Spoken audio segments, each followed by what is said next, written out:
Okay, now we can continue. All right. Rebecca, would you please help us by doing the roll? Yes. Director Cicada? Here. Director Davidson? Here. Director Rutherman? Here. Director Underhill? Here. President Thomas? I am here. Okay, at this point, I'd like to encourage members of the public to address the board on on non-agenda items.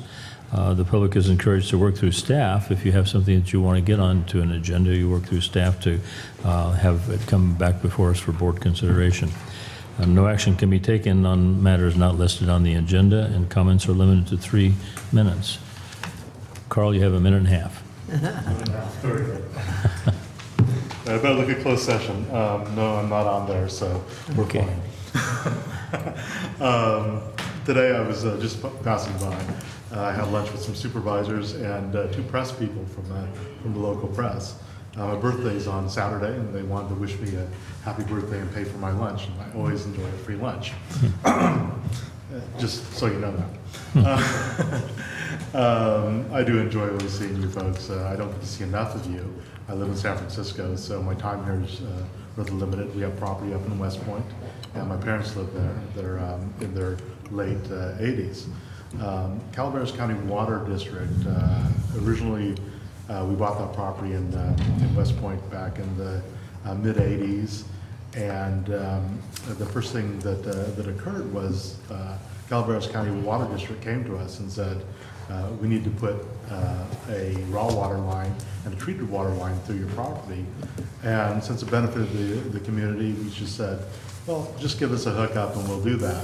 And we've had nothing but good experiences with an occasional hiccup here and there with CCWD. So I really enjoy this organization. You are a beacon of light in an otherwise dim sky of Calaveras County. I've had experiences with Bertha Underhill, who's just a wonderful lady. Russ Thomas, who is one of our best supervisors that we've ever had. He was supervisor of Calaveras County. Always had an open mind, always listened, and always was a friendly face. And I can tell you folks that Cindy over here, Ms. Sakata, I probably should use your last names out of respect. I'm very sorry about that. But she did me and my family and the community a great favor last year, and I appreciated that. Thank you so much. Or was it earlier this year? This year. Mr. Rotterman, Scott Rotterman, always a friendly face, and Jeff Davidson. Never a friendly face.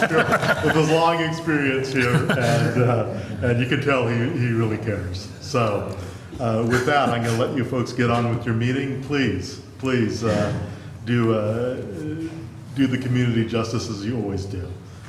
Thank you very much, and take care. Thank you, Carl.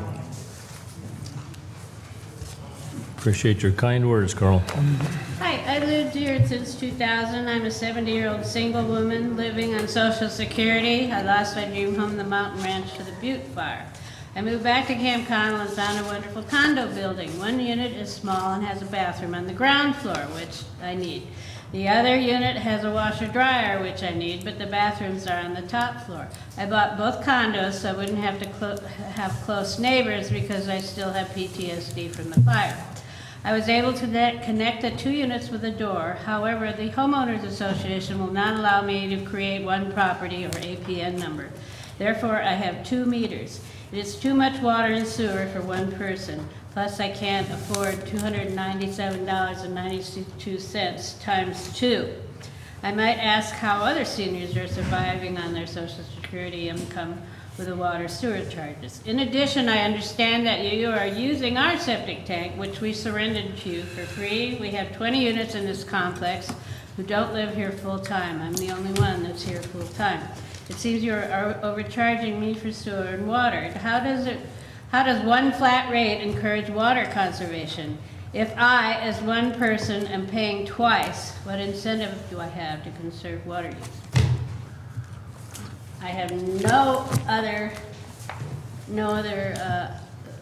remedy except I would like to have 1 meter instead of 2 meters for the 2 units. The meters are right next to each other, like this far apart in front. Okay, at the onset of this, I neglected to make note of your name. Could you tell me that again, please? Susan Earle, Okay, E-A-R-L-E. okay. Ms. Earl, you heard before when we said we can't do any action here, but we've noted your comments, and we'll take it up with the general manager and with our customer service representative and see if there's something we can do for you. Although Well, I it's talked to him, and he said to go to the board.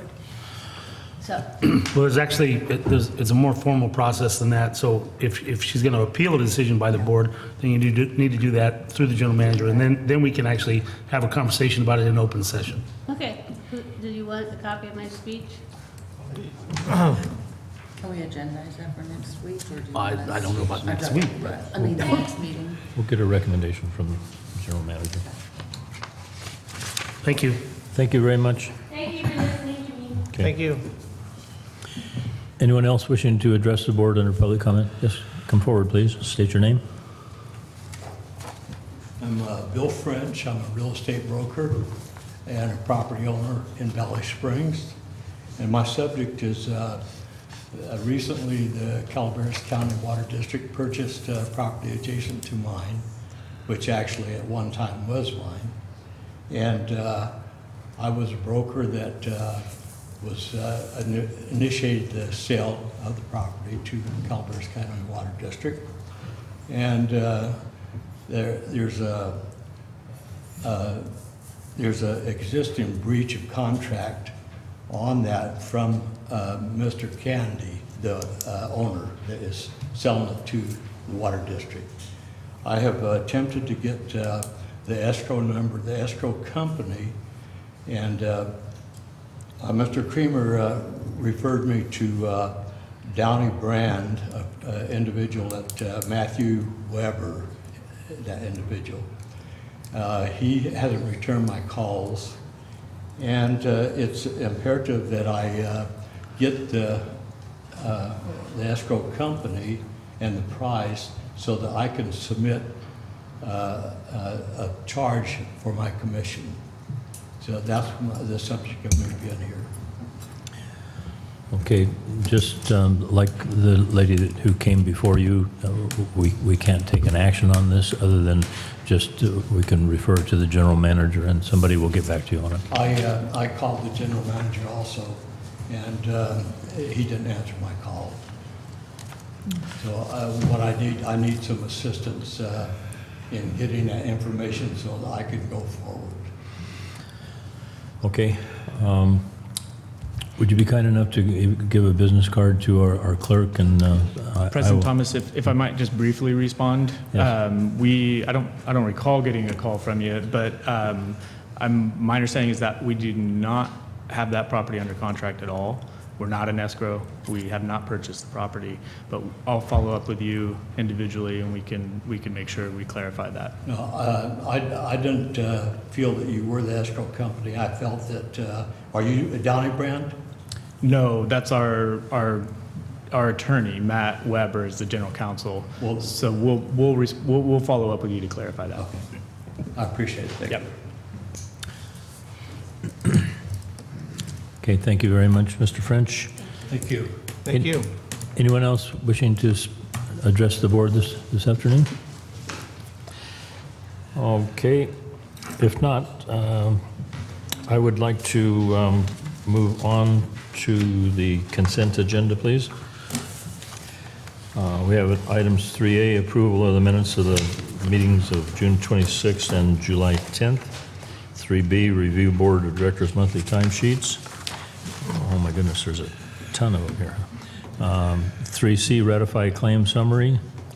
3D, approval of the amendments of the district's financial management policy. 3E, approval of the amendment to the district's financial management policy.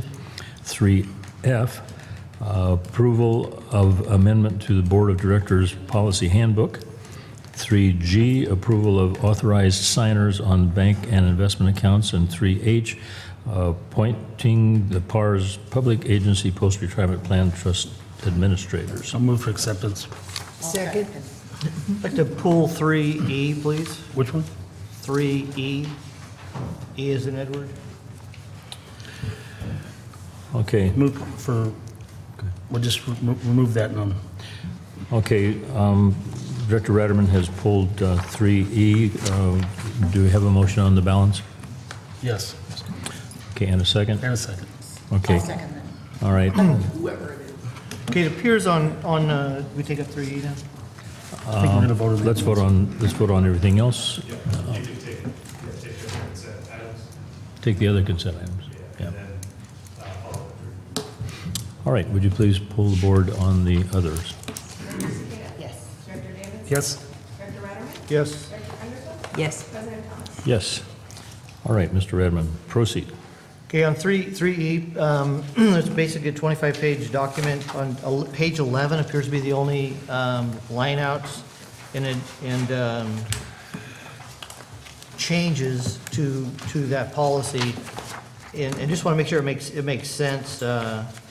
The fourth line down, Sorry, you have to remind me what page too. Mr. page 11 of the policy. I think it's the only place where we're doing any strikeouts in additions to the entire policy. So it's the bottom of page 11. That's correct. And on the fourth line down, if you read it, a quarterly, starting on line 3, a quarterly investment report, treasurer's report, that may be submitted to the board of directors on, and it doesn't, something too much has been stricken out or something needs to be added. Yeah.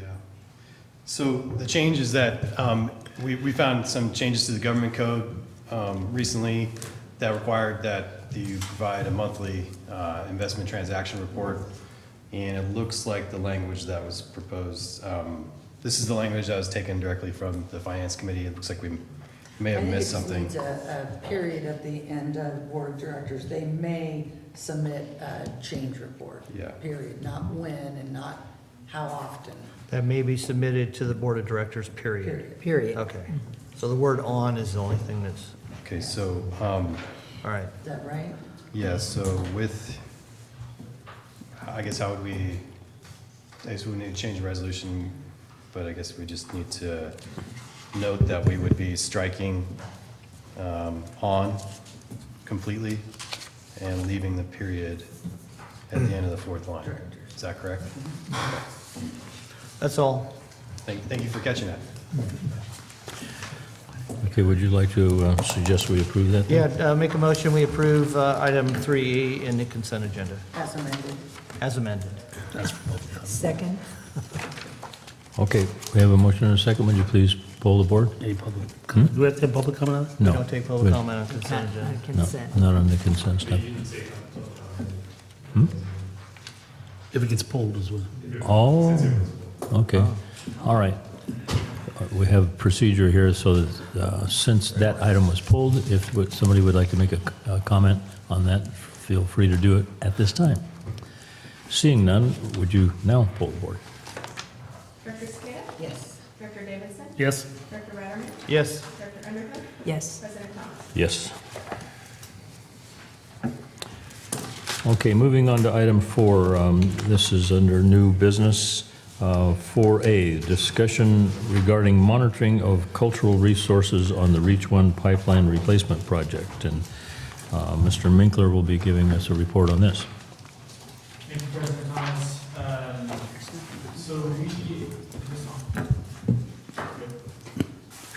We added this discussion item at the request of the Calaveras Band of Ewok Indians.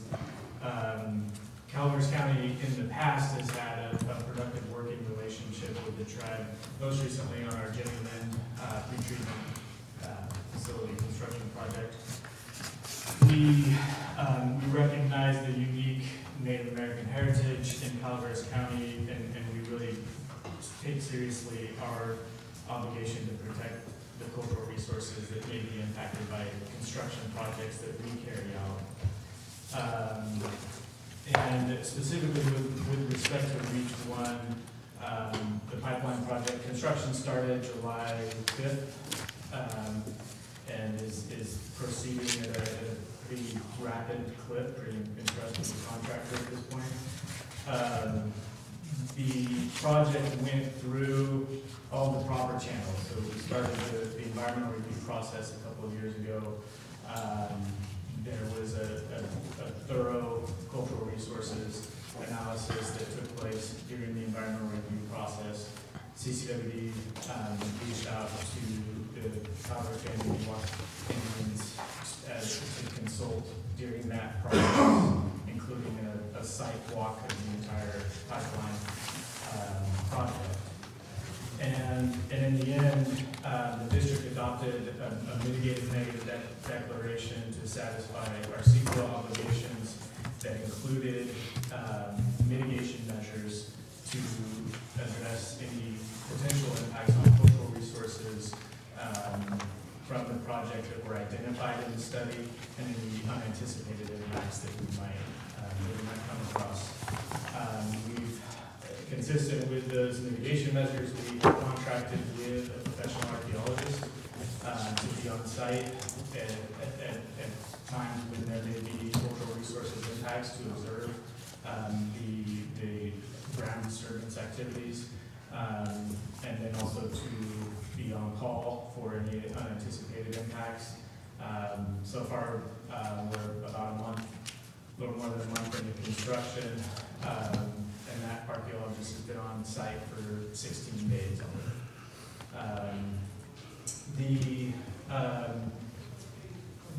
The tribe recently requested a contract for additional cultural resources monitoring services. And we, said, well, we take those responsibilities very seriously, but we also have to take seriously our obligation to use the financial resources that are right there to provide us with as efficiently as possible. So after reviewing the request and reviewing the mitigation measures that are already in place, we decided that we didn't need a redundant cultural resources monitoring monitor on the project site. So we signed the contract. At that point, the tribe requested that this item be placed on the agenda, and so that's why it's here before the board as a discussion item. Can I have to ask a couple of questions? Certainly. So when was the environmental review process? What time frame was that? How long ago? So Charles could probably give you the specifics. I believe the mitigated negative declaration was adopted before Just approximately. June Of 2018? 2018. And did the Miwok tribe respond to that with any requests at that time? They were involved in the consultation process during the environmental impact analysis. We didn't receive a formal request for consultation under AB 52 for that process until just recently. But we reached out to them on an informal consultation basis to make sure that they were involved in the environmental review process. How is the vendor for the cultural resources usually chosen, and how are they chosen in this case? That would have to be a question for Charles. Yeah, they were in the RFP for the design consultant. That was part of their scope of services. So an RFP is sent out to how many? They were a subcontractor. They were a subcontractor to Castle Consulting the Engineers, approved so contractor. to the design consultant. Yeah, but I mean, they've done work for our neighboring agencies. They have qualified professionals. So. They being? eCorp. Oh, okay. Castle Engineering hired them. Correct. That was part of their bid. Correct. Yeah. And Has that's who But they we chose go them. through a review process, and that's a consideration as who are their subs, and if they were to provide a sub-consultant for environmental that we did not think was capable of doing the work, that would be something we'd probably either try to renegotiate, or we might eliminate that consultant from consideration. Okay. So during that process of reviewing that particular sub, did you inquire about whether they had specific experience on similar projects in the foothills or in? There is no question they have. Yeah, they have pretty extensive experience in the foothills. And, anyway, yeah, so, I mean, they are very familiar with the consultation process, and during the review process, we did have discussions about the consultation effort. So, so it was a collective decision on how we took the approach to consult with the tribe. Okay, so in your opinion, the district, specifically your department, did everything that we were required to do in today's environment I would for say, contracts? yeah, we met all our legal obligations. The question is, I think, could we have done more? And in retrospect, I think we probably could have, but I think we were in compliance with what we had to do. So, from that perspective, I think it's legally defensible what we did. So. Okay. Cindy, you had another question? I was just wondering if any cultural resources have been found to date since we started? Yes, there have been some found, is my understanding.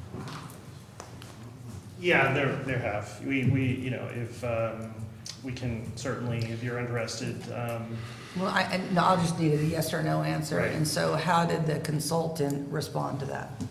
What'd they do? We're, as part of our mitigation requirement, we are required to have a consultant out there. It just turns out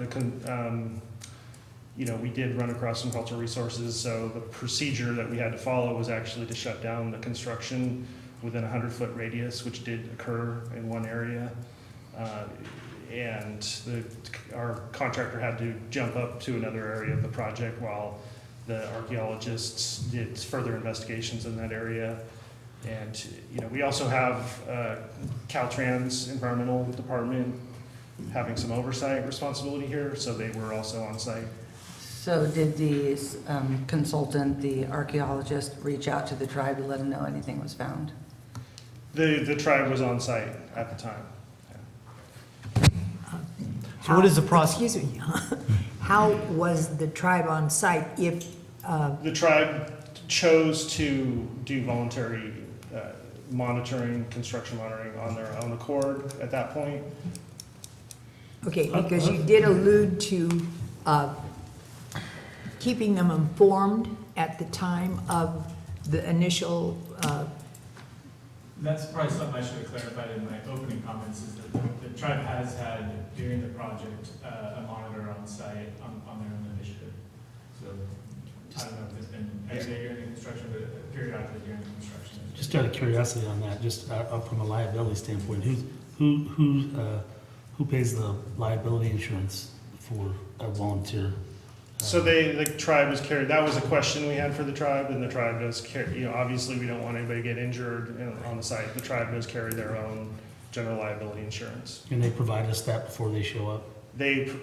Right, well, any contract we would enter into, we would require that from any contractor, so. Well, but I would say in the future, whatever we do, I mean, before they come on site, I know anytime somebody, rents my property or something, they have Right. to provide their liability insurance before they have their event. Right. So I would assume that we need to follow some sort of protocol that no matter who it is, if they're on a construction site in particular, they can put the general contractor in jeopardy, can put any of the engineering Right. company can put us in jeopardy. So I just want to make sure that we get that squared away so we don't have any future conflicts. Right. What is the process and following policy from this point forward? How long ago were the natural resources discovered, and what is the process of handling them, and how is that going? How will that go forward? You say we kind of abandoned that spot right now, and the contractor moved to some other different site to continue working, which sounds like a smart idea. But back at that other site where they were found, what's going on there, and what is the? It's been cleared. Yeah, basically, they did some more hand test sections and in multiple spots to try to define the extents, if there were any extents. And there's a lot of different parameters. I'm not an archaeologist, so I can't really describe them as well, but the idea is that you're trying to establish what the extents are in, each direction, and then as far as the depth, how deep are the deposits, and are the deposits intact, meaning that are they undisturbed, or they have been previously disturbed by prior activity in the area. So that's kind of some of the parameters that they were trying to set. And they went through that process. And so that process is complete for that area? Correct, right. Okay, so construction can start again? Yeah, they've gone through, they're already completed the work through there. Okay. So it was a relatively quick process, so with that, and everybody contributed to that, effort to try to move things along. How much has been completed, Charles? Of the Of pipeline? the project, The section basically we're approaching the entrance of Forest Meadows, so everything downhill from Forest Meadows down to like the Utica chain control. Which So, is how many miles? Couple thousand feet. Oh, a couple thousand feet. Okay, so if I understand correctly, okay, you have, according to all of our agreements and everything, you have taken care of a cultural representative through Castle.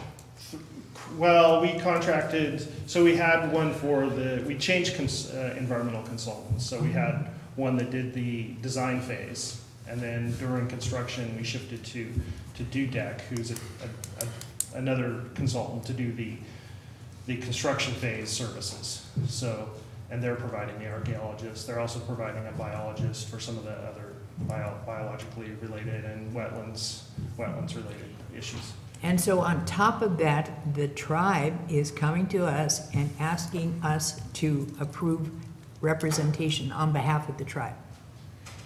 They would like to participate in the project, and that they have requested to participate in the project. They have requested reimbursement from the district for their efforts.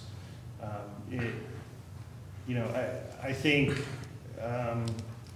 regardless if there's a reimbursement agreement or not, we still have to, we do find cultural items. There's certainly some processes that have to take place with Caltrans, and I'm sure some consultation with the tribe regarding cultural artifacts. So that effort, in some respect, would have to happen or take place. So it is a big convenience to have them on the site.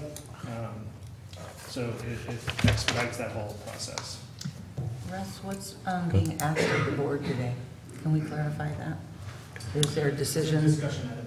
Okay, no decision, okay. I personally would like to know what kind of money are we talking about? Because that means, Well, another contract? again, because of we have a lot of projects. Some of the projects the tribe wants to participate in providing monitoring of those areas where they believe there's cultural resources. It's always been a little bit of an issue trying to, like anybody else that works on our projects, for liability issues. We want insurance, we want a contract. If it's a service that we feel is necessary. And so there was an attempt to get them, there was a request to get under contract. We started to initiate that process. During that process, we thought it was, we were trying to get some clarification on what was the full scope of this effort.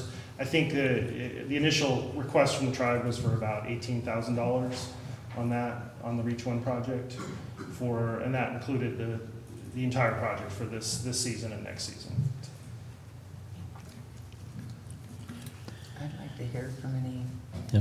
tribe Well, members that wanna that's, say yeah, something. we're going to open it up to them. if I we just have one question about the timing Yeah. of the discovery of those artifacts.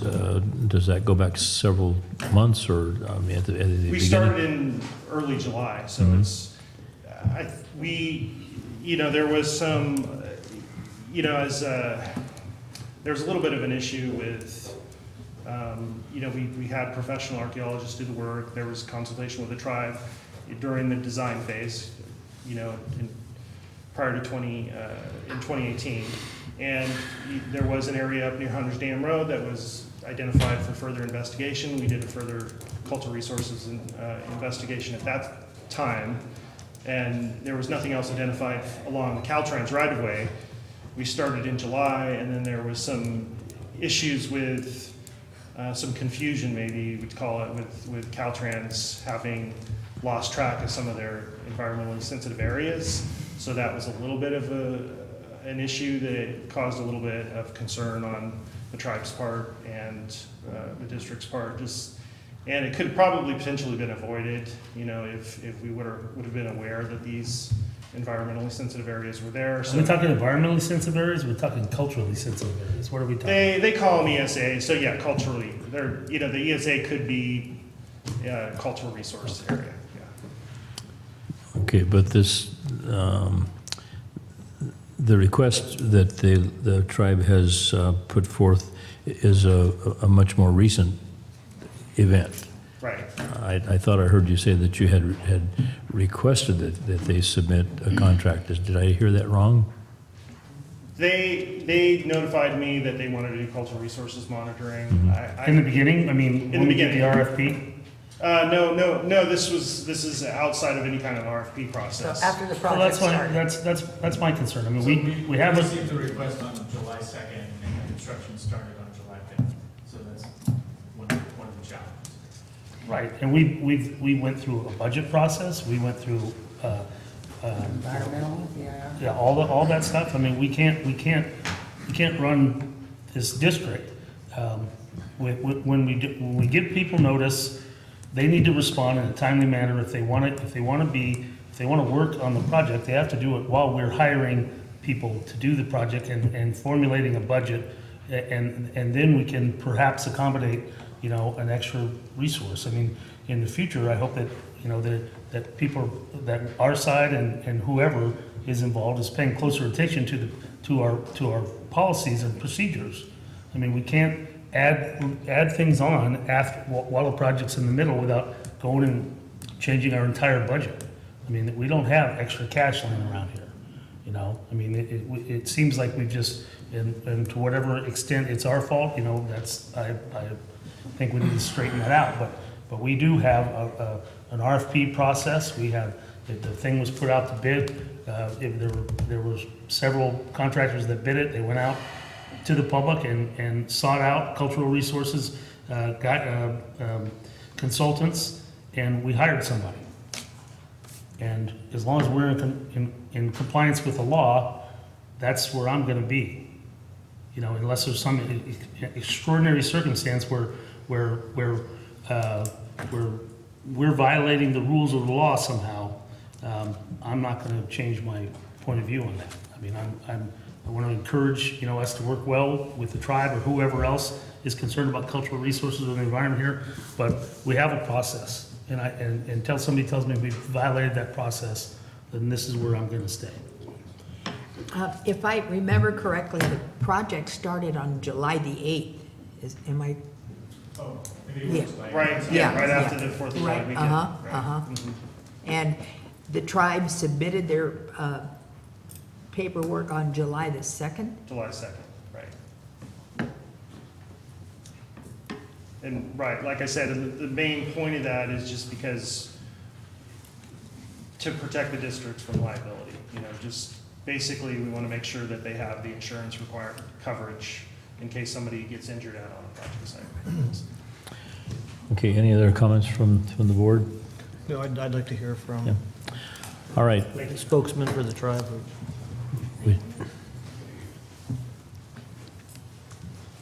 Good afternoon. My name is Deborah Grimes, Tribal Cultural Resource Specialist for my tribe, Calaveras Band of Miwok Indians. I've been a resource specialist since 1994. I've worked 20-plus years in a great relationship with CCWD, our tribe. We have, if we could present a letter we prepared in response to a letter we received from the manager, and it has timelines, and it will clarify a lot of things that have transpired that folks aren't aware of. Regardless what have previously happened, I will share, there was a survey conducted by eCorp on this project, and we were a part of that survey because Native American Heritage Commission made Charles Palmer aware and the folks aware to contact the tribe. We participated in that survey. Through that survey, after it was completed, We made our comments, our concerns, we addressed the cultural resource areas.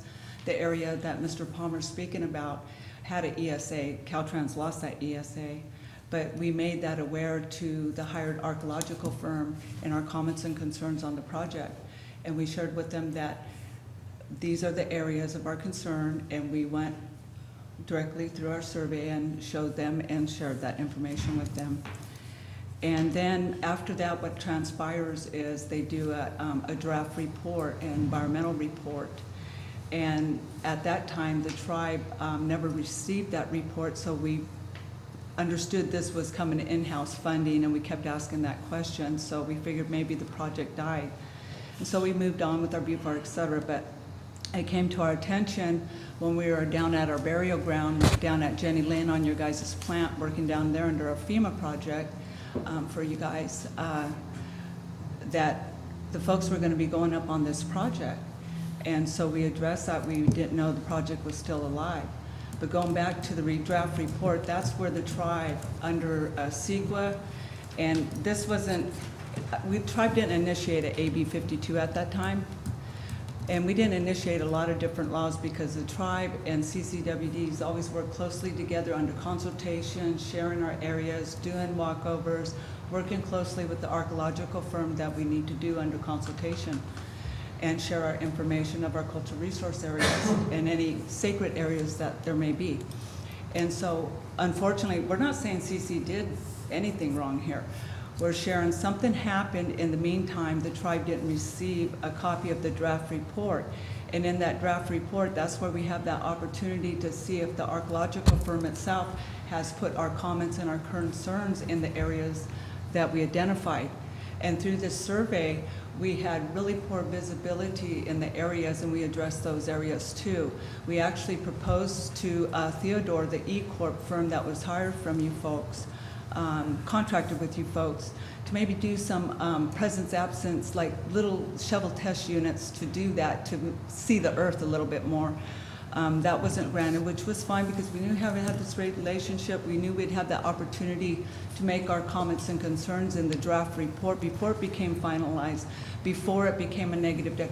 We didn't ask it not to be a negative deck, but to put our information in there and provide this information accordingly to SHPO, Army Corps, because you still are under Army Corps with permits under a federal undertaking there. So we waited for that. Didn't come. We anticipated maybe the project died down. So when we found out, and we do have a letter here with timelines for all of you folks to explain it more in detail, which you don't have time right here, but in behalf of that, what happened is when the tribe found out there was this pipeline still going on, that's when I made contact with Charles Palmer respectfully, because we've had a long relationship, the tribe and CCWD, and he made us aware that the project is a go. And I said, oh, Charles, I said, we didn't get the draft report. He said, well, it's final, everything's cleared and it's signed. And I said, no, we're not trying to come back on the report. We can always do a amendment from the tribe to present it to SHPO, Army Corps, and folks we need to, and you folks. And so that's when he made me aware this is going on. And I said, well, do we get an invite to the meeting, the first kickoff meeting for this project? And could we please get a copy of that final report so we can review it, make sure our comments and concerns were in there, and of our areas that we recommended doing some native monitoring for the archaeological areas. And that's when he shared with me we would need to provide our form, our tax form, our liability insurance form, our budget, and where we're anticipating to be monitoring on the project. And I said, sure, it was a fast thing. I said, sure, we can do that for you. And he made me aware the kickoff meeting, and I was on the tractor trailer supply working, so I got permission from them to take off, to get in the truck and listen to it on a phone conference. So I was on that phone conference. And mind you, this is after fact, after the report, the draft report, and E-Corp did not send the tribe a draft report for the environmental report. for our comments and concerns, and the tribe didn't even have the opportunity to see if E-Corp, the archaeological firm, even put our comments and concerns in there, which are of great importance. Can I ask you a quick question? Does CCWD CC you on every construction project? We, Is that an automatic thing that we do? yes, Every single one? not every single one. The only ones that we participate in and have concerns of areas, then we're on them for that. And so there, go ahead. Have you received that draft report yet?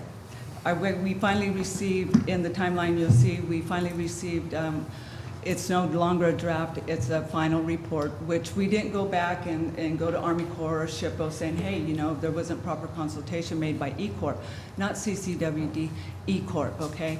And so in our relationship, we sat, the tribe talked, we met, we said, let's move forward, we'll continue our relationship and address our areas. And so we done that. And so Charles made a copy of the final report for the tribe. We reviewed that, then we came back and I shared with Charles that our comments and concerns aren't in there, and our areas that we wanted to participate in monitoring of these locations of known the cultural resources areas out there. And so on behalf of that, we picked up, I was on the construction kickoff conference call, addressed our concerns. We were also present when we met with the Forest Service up on Hunter Dam of the site. And we also asked if we can do a review with Charles and identify our areas to him, since we weren't able to review the draft report before it came into a final report. And so there was that time lapse. Can I ask a question regarding the timeline that we haven't seen yet, but pretty sure you got it there in front of you. When was the E-Corps report finalized, and when would they have, or should they have received your comments and concerns? Well, it comes into the draft portion of it. So when they receive and do all their survey and all their research and things like this, they put it into the report. I'm just looking for two dates. Do you know what those dates are? I don't know what the draft date was, but the final date on the final report was last year. And Of this year. when did they, I'm sorry, what date of this year? Last year, and I just received a copy of the final report this year in July.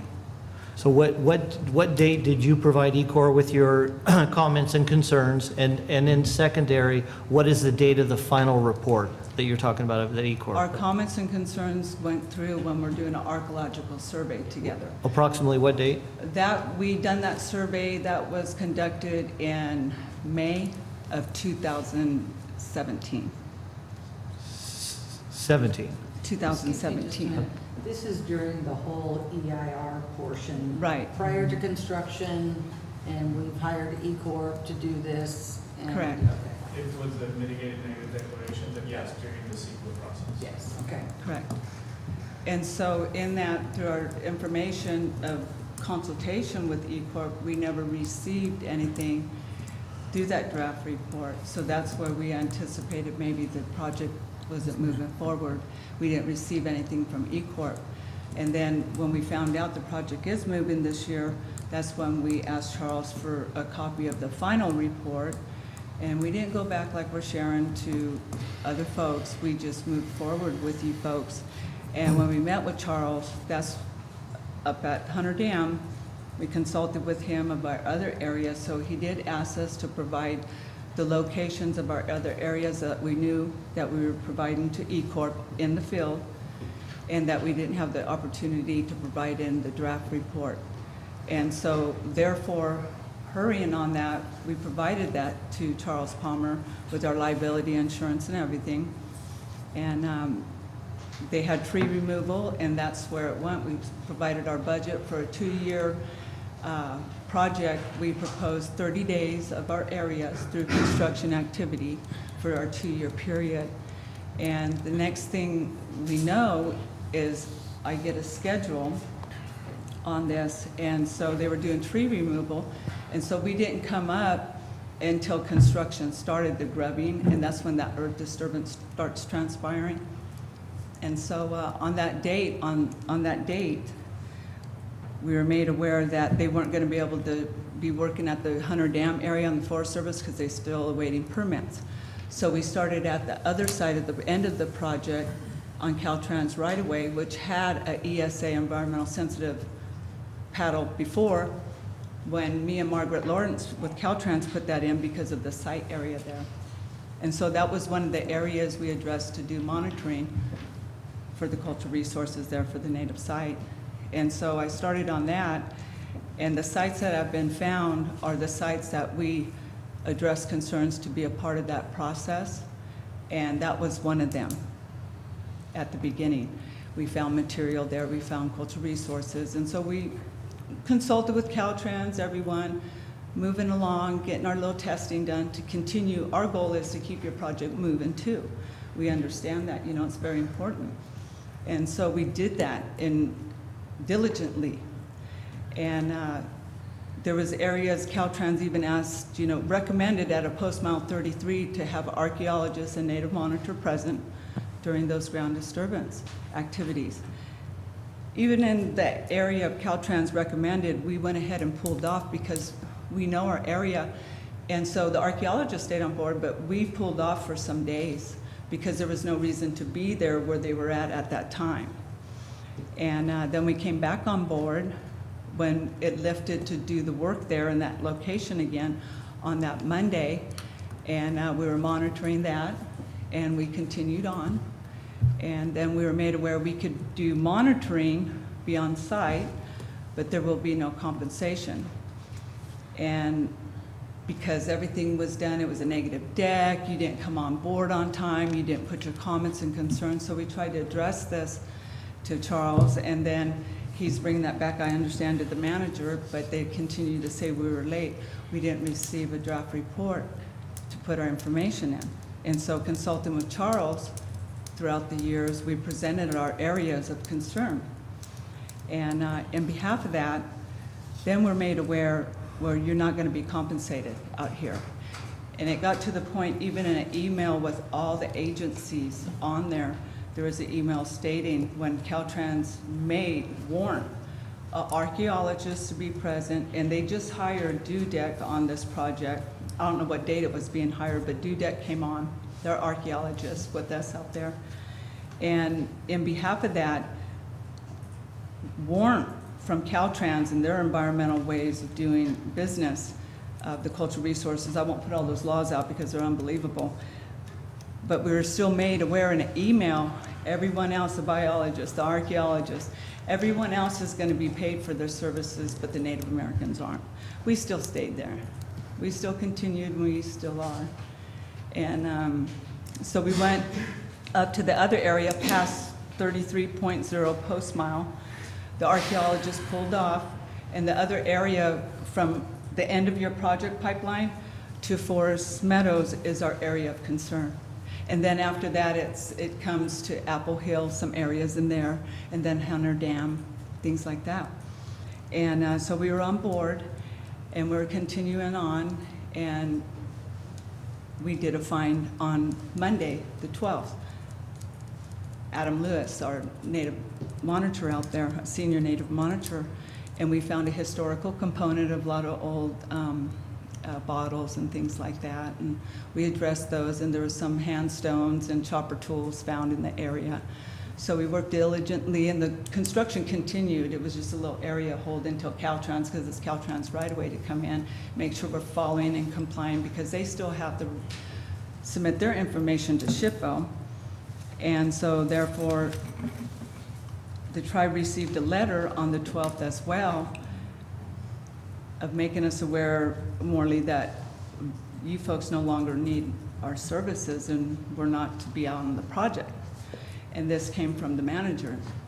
And it was very appalling because we're not even there under money right now. We're there under our cultural resources. And we didn't have that opportunity to address our areas with E-Corp under proper consultation and to address our locations of concern. I thought you said that you shared it with them. We did in the field.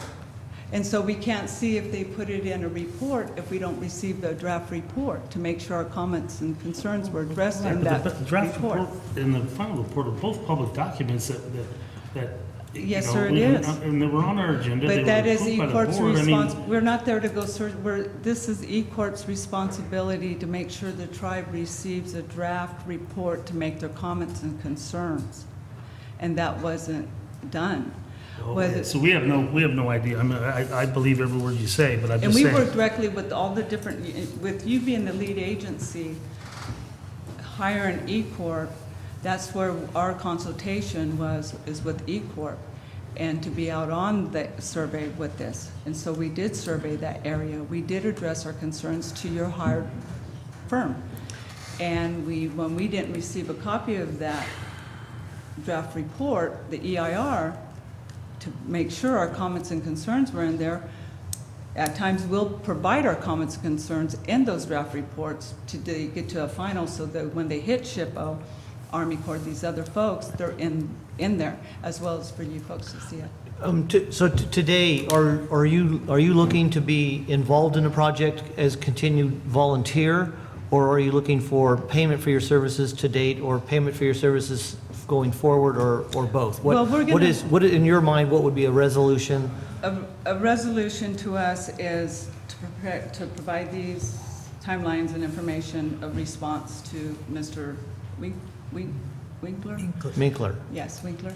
And so you guys can look over our timeline and also of our expertise as well. But the most important is to continue on in our areas of concern, and also in hopes that you will take in consideration of our proposal with our budget, but to continue on for our cultural resources that are out there, identifying them.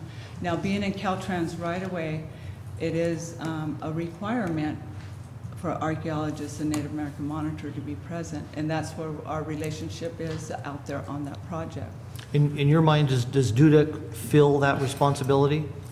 Their geological involvement in this project? I think they're the vendor or the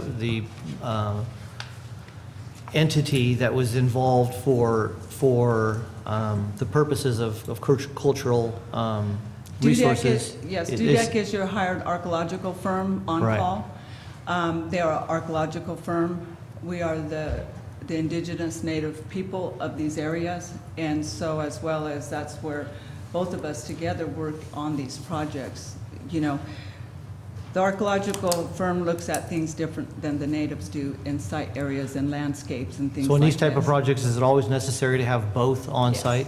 There's always both on site. Okay, I had, Yes, please. Real quick. So, first of all, let me say, Ms. Graham, we really appreciate you being here and your professionalism, and I look forward to continuing dialogue on this issue. It seems to me, as Charles pointed out, there has been, I think the district could have done better in providing some notification and some outreach earlier in the process. I think in this case, where there might have been some areas where we could have done better. From my perspective, in reviewing this over the last month, we're at the point where obviously construction's underway, and the report, if we're talking about the draft mitigating negative declaration. So that report was circulated publicly. It was posted on the CCWD clearinghouse. The Native American Heritage Commission was provided a copy of that. And then the board approved the final report in June of last year. So as far as our legal obligations, our notice requirements, we met all of those requirements. Having said that, I acknowledge that I think we could have done a better job in directly reaching out to the tribe in light of the past history that we've had, and hopefully the relationship that we can maintain going forward. But I think in this particular circumstance, reviewing the situation, we met the notice requirements that we had to meet. I'm confident in our archaeologists on site to address impacts to cultural resources and implement the mitigation plan that we have in place. And so after, reviewing this after the construction started was really where I reached the determination that we need additional cultural monitoring on site at the time. But And we didn't budget for it. and we didn't budget for it, that's right. And this project, as the board knows, is well over what we projected. Quite. I have one final question. You know, this is quite a major project, and you have no idea how much more you would have in archaeological find up to the end, right? You don't know that. You never know, you can, Yeah. you know, that's why it's important when you have an archaeological team out on the project to make sure they're doing the best of those grounds to identify. And when you have areas that have poor visibility, we always recommend, like, let's look in the ground a little bit more through those areas. The areas we've identified, that's where we believe there will be cultural resources, and knowing the areas. We don't anticipate, you know, finding much other areas. Maybe might be some historical components going on, not that those aren't important to us, but the prehistoric areas, that's what we have identified through there on that project. So. Because as I say, it is quite an extensive project. Yes, you know. and for that, you know, I understand you hired an archaeological firm again. You know, we understand what their expertise are as well. But our expertise are into our own ways and our traditional cultural ways and identifying our cultural material into those areas with the archaeologists in consultation. As well as in Caltrans right away, I know you have this, I know you budget for this project. So therefore, like we're still sharing, is that our areas of concern are still of concern to us. And it's not to provide that to the archaeologists and say, well, look out for the tribe, you know. And we're agency to agency working together and providing information back and forth to each other and through your hired archaeological firm. We're not in there looking for public information because, you know, honestly, we're not the public. You know, no disrespect, we are, but we're our own sovereignty in there. And in your laws of making sure the tribe is included and involved through that whole process of it. There was never even a letter stating that we didn't have any concerns. There was concerns right at the beginning of this project. And I understand you contracting and putting in place with the archaeological firm. There has been some concern. You know, we all come from different areas, and the firm hasn't been able to have the archaeologist that has the foothill expertise of our areas up here in the foothills to be, and they'll tell you, Ross, out there properly identifying the soils appropriately, things like this. We've had to get second opinions in that manner. So when you are hiring and having someone in your expertise as an archaeologist, we do have our expertise there too, and we do have our areas of concern. And I believe through this timeline, it will make it more clearer what has went on from the beginning to the end of where we're at today, and to continue to participate. But again, in Caltrans right away with fines, that is a warrant to have a Native American monitor out there, or one of our tribal folks that are in their expertise of those areas, as well as archaeologists under those areas. So therefore, we do ask the board to reconsider, you know, and understanding that, you know, things do happen. We're not at the board, we're just sharing that the E-Corp, unfortunately, we didn't get the draft report nor the final report to make our comments and concerns on this. And so we did address and show our areas of concern through information there. And so tribal archaeologists, we work together, but it's not, we learn from each other too, very much so. And the biologists we learn, geologists we learn. And that's what's wonderful about this relationship together. And we share our information of the areas. And so that can be incorporated and provided appropriately through there. So, and I believe, again, when you have the opportunity to review our timeline and understand that, and this letter, and please understand that the fines that have been found is in the areas that we've addressed concerns. And we provided to Mr. Palmer on our letterhead of, we already knew Hunter Dam, you know, and that's Forest Service land. And Caltrans right away in their locations, you know, Apple Hill, you know, end of project to Forest Hill, you know, things like that. So to ask us to be removed off the project, we haven't been compensated at all for our services, but we're still there and we're still, you know, doing our expertise as we do. And those are our expertise out there. It's just not every native's out there. You have to have your training and your full years under expertise, under construction. So, and that said, in this letter, responding to your manager's letter, this will be sent to all the agencies on behalf, we haven't outreached to Army Corps yet. And it's not coming in here saying this, but it is important for Army Corps to understand. We wanted to come forth to you folks that our consultation has not been met on this project. And we're not saying that CCWD not meeting that consultation. We're sharing that E-Corp did not follow through of doing proper consultation under a federal undertaking of their areas too. As well as, we'll give another example here. You have a FEMA project coming up, you're proposing. There was a kickoff meeting with FEMA, and again, us working together, FEMA asked to make sure who's ever involved with this project to make sure they have notice to be on the conference call. The tribe would never received notice to be on that conference call. You have a project on Copper Cove. We've asked, we outreached to Mr. Palmer and asked for a site visit so we can address our concerns on that area too. Again, we have 20+ years. I don't know what has happened in the last 6 months or so on this. We would have been on board a long time ago with you folks. We would have shared our areas. You know, it would have been in the EIR. We have outreached and consulted with SHPO and explained to them that, you know, it's not the water agency, it was E-Corp that didn't.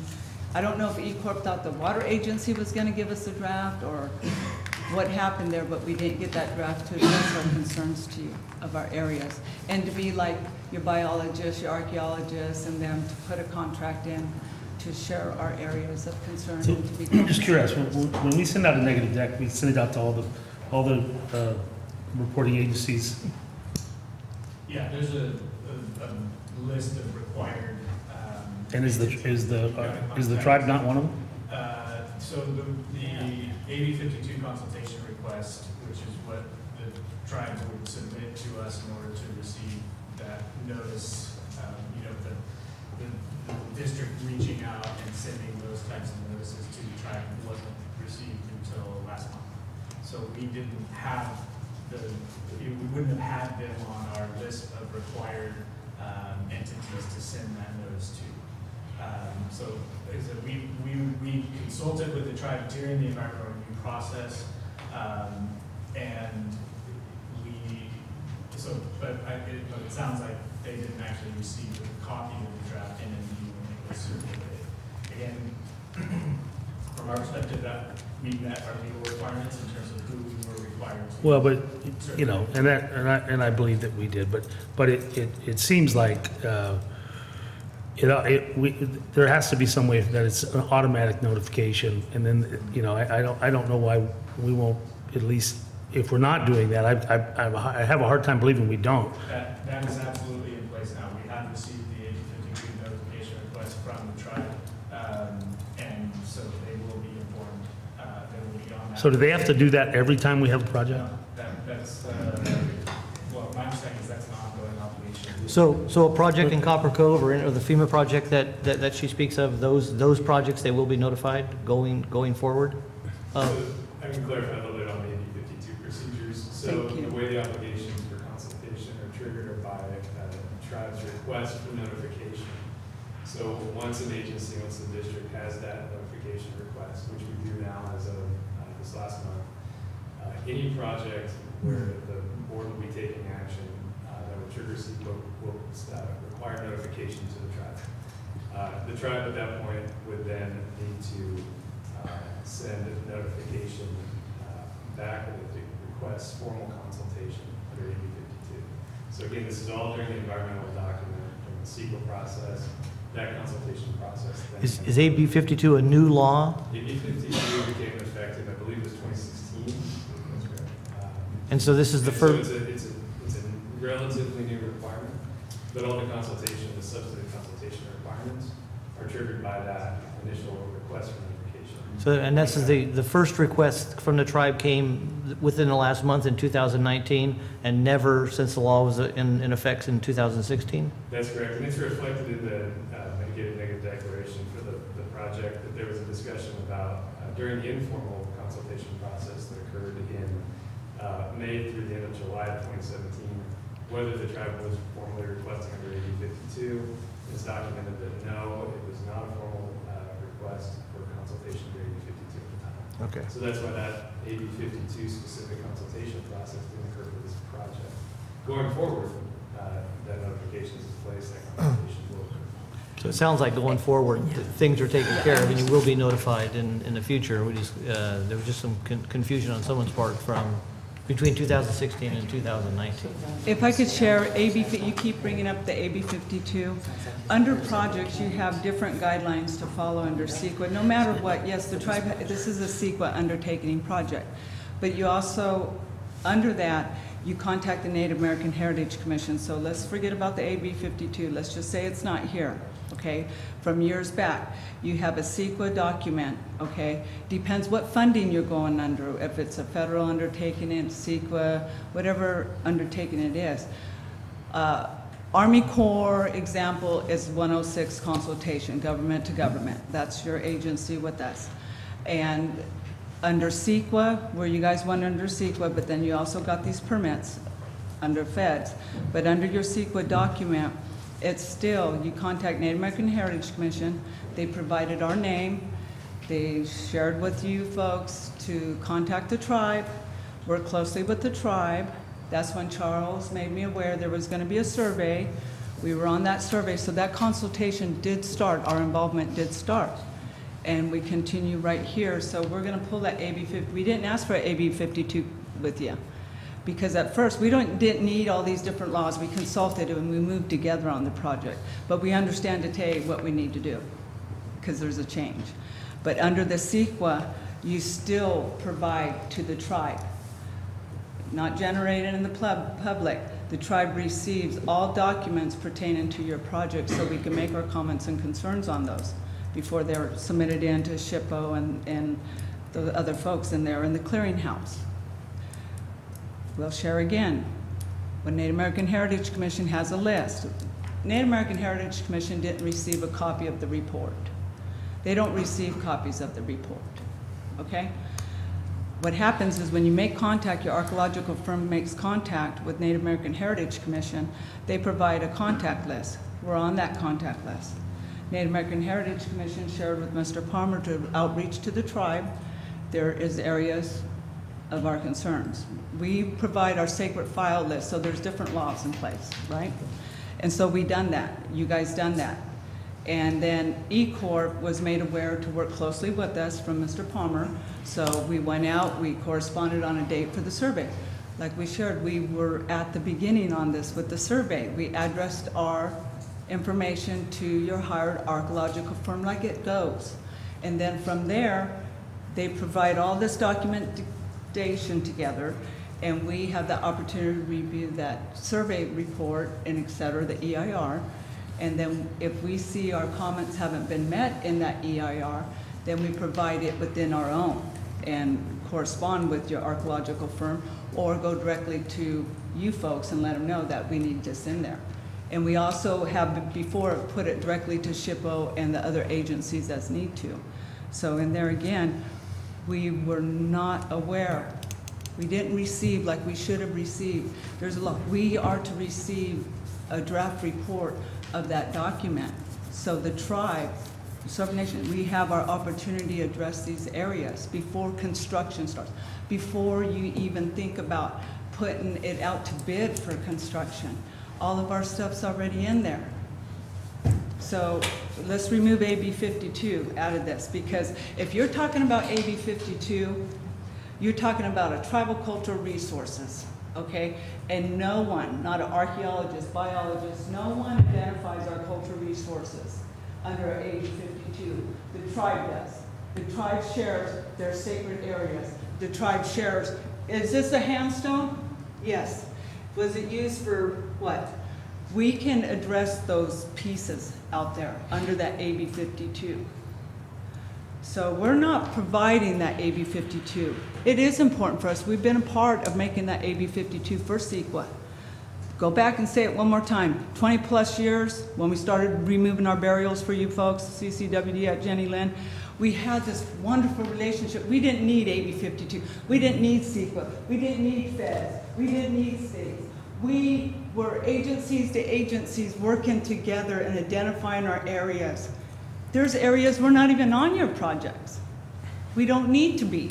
You have archaeologists out there, your specialists you're paying, that's in an area that's required by Caltrans to be there, and the Native Monitor, and in an email stating, making us aware we can be on this project of our concerned areas, but the Native Americans aren't going to get paid. The archaeologists, the biologists, everyone's going to get paid. We're still there because the areas are concerned. But the AB 52 is different. I guess I'm unclear. Are you saying that the areas that Caltrans, you're saying there is no Native American consultant out there? Is that in violation of Caltrans rules? I guess I'm not clear on that. We've got a consultant. All this information. And they're not hiring a Native consultant? Yes, Caltrans, we're on all boards with all different agencies working together on our projects, our site areas, our Native I'm talking about American our sites. project in Caltrans right away. And are you saying Yes. that they don't have a Native American consultant and that's a violation of a law?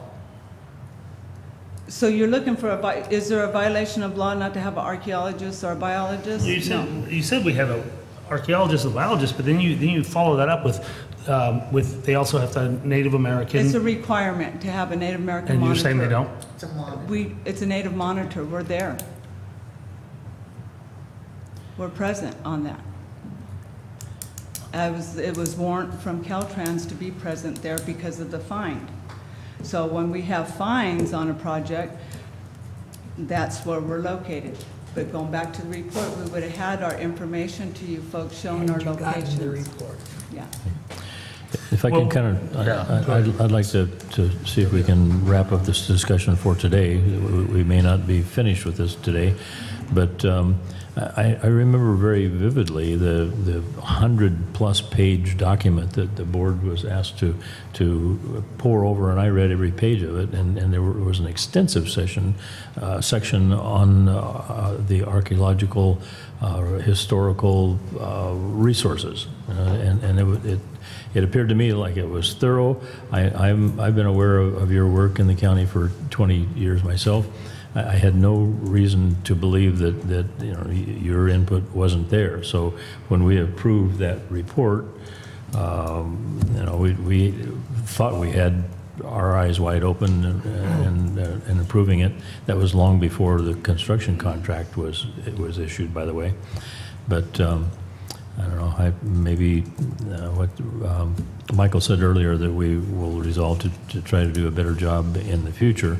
The challenge that we have here is kind of after assuming that we'd heard all your comments and you were on board with this thing. Now a proposal has come before us to approve an $18,000 increase to a project that's already over budget, and we just have to make sure that if we do approve that, we have to go through a prescribed process to do it.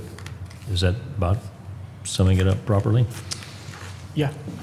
Okay. So, any other board comments that we're No, just... I look forward to looking at this timeline also, and just seeing,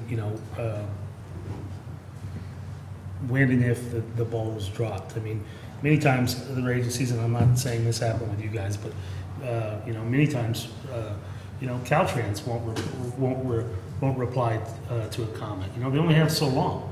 you only have a certain period of time, then their You're right comments there. don't matter after. Exactly. You're And very that's, correct. that's the law, and it's there so people can move forward with projects and budget appropriately and that sort of thing. So I certainly want to do everything I can to prevent this in the future. I still am, I'm going to keep a more open mind than I said earlier in the meeting, but I want to make sure that we don't have this conflict in the future, because it is important that we work together. We do build things, we have, hundreds of miles of infrastructure in this county that was all done in the 60s, where they didn't care anything about, you folks. And, we're gonna be digging all that stuff up again. And so we wanna move forward in a positive direction. So I know I will do everything I can. I'm sure the board will as well. And I have a quick comment also. Really appreciate you coming here today and enlightening us on what's going on in this particular project. And I'm not quite sure, we'll certainly want to look at that timeline and see what happened and make sure that it doesn't happen again. It doesn't sound like it possibly can happen again with the AB whatever law that has just been enacted. But I do want to make sure that we discuss this after we know what the timeline is and see what happened on this project. And thanks again for basically enlightening us on where we're at with this particular project. Yeah. And I wish to thank you also, and, Can I hand these out to you folks? yes, Just give it yes, to the we'd clerk be board. more than happy to. Board clerk. And I just would echo that we'll certainly consider the information you provide to us. And again, I would offer to meet with you personally and sit down and hopefully we can resolve this and move forward in a positive direction. Thank you. Well, we can do that by starting our consultation on the kickoff meeting that we weren't invited to with FEMA. So if you want to do that, we can start that before we make contact with Which you. project are you referring to? It's on your, there's a Copper Cove project, but your FEMA one is up on the towers up there by Arnold's. Oh, that's a ways out still. Yeah, I don't think you can. I understand, but just share, a ways out is, here we go.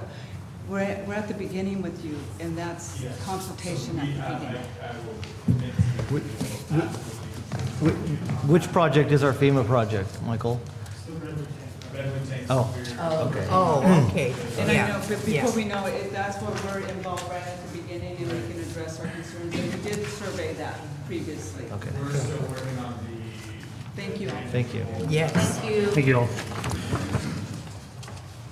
Okay, unless there are objections, I'd like to take about a 6 or 7 minute break before we launch into the next item.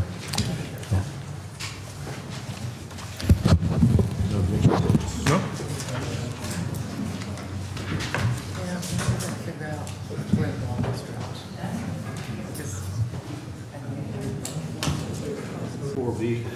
Having this, rather than having this item 4B simply be a discussion item, this is a discussion and a decision, and we will have a resolution at the end of this discussion. Maybe. Maybe, perhaps. I think it's coming back.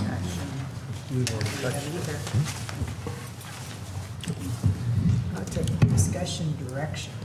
Discussion direction. Good afternoon, President Thomas, directors. CMMS stands for Computer Maintenance Management System. CMMS has many components all designed to improve operational efficiency, save utilities money, and provide for accountability for staff and for the utility. Currently, CCWD does not have a computer maintenance management system. So for instance, if we have a customer service-based work order, a request that comes in via customer service, we submit a work order request to field staff via fax. And then consequently, we keep spreadsheets of faxes throughout the district. And as a result, we don't have a very transparent ability to view our work efforts, both preventative maintenance, corrective maintenance. And then when you add on the fact that we don't have any infrastructure or software packages associated with us allowing the district to review assets and preventative maintenance or work efforts associated with assets such as water treatment plants and whatnot, it becomes clear that it's really hard for the district staff to have a clear picture of the needs or the wants at all times of the district. So in recognition of that fact, CCWD went ahead and allocated some funds in this fiscal year's budget to look at implementing a CMMS software. In the early winter of 2019, the district created a CMMS committee comprised of folks through all the different disciplines here at the district to look at different software packages in order to make a recommendation to you for purchase. Who was the committee? The committee consisted of, I want to say, 2 representatives from engineering, 2 from finance, customer service, multiple from operations. We had electrical, we had treatment plant operators and distribution, we had finance, and we had IT, and then I think that's about it. There was around about 16 people that were all involved. Oh, and external affairs as well. So we looked at 7 different softwares and sat through 11 different presentations before ultimately deciding that mobile MMS provided by WebSoft developers was the offered us the most cost-effective CMMS software while providing us the most extensive components of that. A lot of these software packages are component-driven, and so this has, frankly, the most bang for the buck. And so we have here today Sean Dingman and Manoj Desai from WebSoft developers. Sean is going to give you a brief presentation of mobile MMS and CMMS program. Excuse me, you say Yeah. in the winter of 2019, you meant 2018? Well, yeah, crossing through into January, yeah. So Mr. President, directors, I really appreciate you having us here today. Okay, sounds good. My name is Sean Dingman. I'm from WebSoft Developers. This is our president, Manoj Desai. We really appreciate the time that you're going to give us. I can spend 2.5 hours, as I was saying. I'll talk as long as you guys want me to. Not here, you can't. So we'll opt for the 10-minute version and with questions, okay? And I'll do a 5-minute version with questions too, if you'd like, right? So I really want to show you the breadth of the selection that they had and what we came to offer for the district. So our company name is WebSoft Developers. We've been around since 1998. I've been personally there for 15 years. We're a bunch of, people that have stuck with the company. We really believe in our vision. We absolutely love working there, and we focus more regionally than some of the other players that you guys all looked at. So we are California, Oregon, Nevada, Arizona, real regional West Coast kind of player for maintenance management systems and GIS software. We offer many different services, including, as I mentioned, GIS. I don't know if you've talked about GIS here in this committee and things like that. So we offer kind of a really nice blend between having the map represent where the work is being done, right? That's really why we blend both of those two things together. And I'm going to show you a little bit more about how we do that. So we do GIS integrated services, and I'm going to step you through mobile MMS, which is our flagship software product. We are very focused in where we offer our products. It's really predominantly water utilities, water, wastewater, stormwater utilities. Stockton, for example, uses us for storm. People like Turlock uses us for a full service type of solution for signs and streets and facilities and all those type of things. And what we do is we offer not just, although we market it as a maintenance management platform, what we offer is a broad activity management solution. So it's not only just the maintenance management, but it's also service requests. One of the main things that we're going to do with the district is we're going to take your service requests coming directly out of your Springbrook system and have them go out automatically to the field. When they're done being done in the field, they'll go back into Springbrook. so that the customer service people don't have to use 2 pieces of software, and the field don't have to use 2 pieces of software, and everyone has a big picture view of what's being done. So that's a little bit different than traditional maintenance management where a guy has a wrench and he's fixing a pump.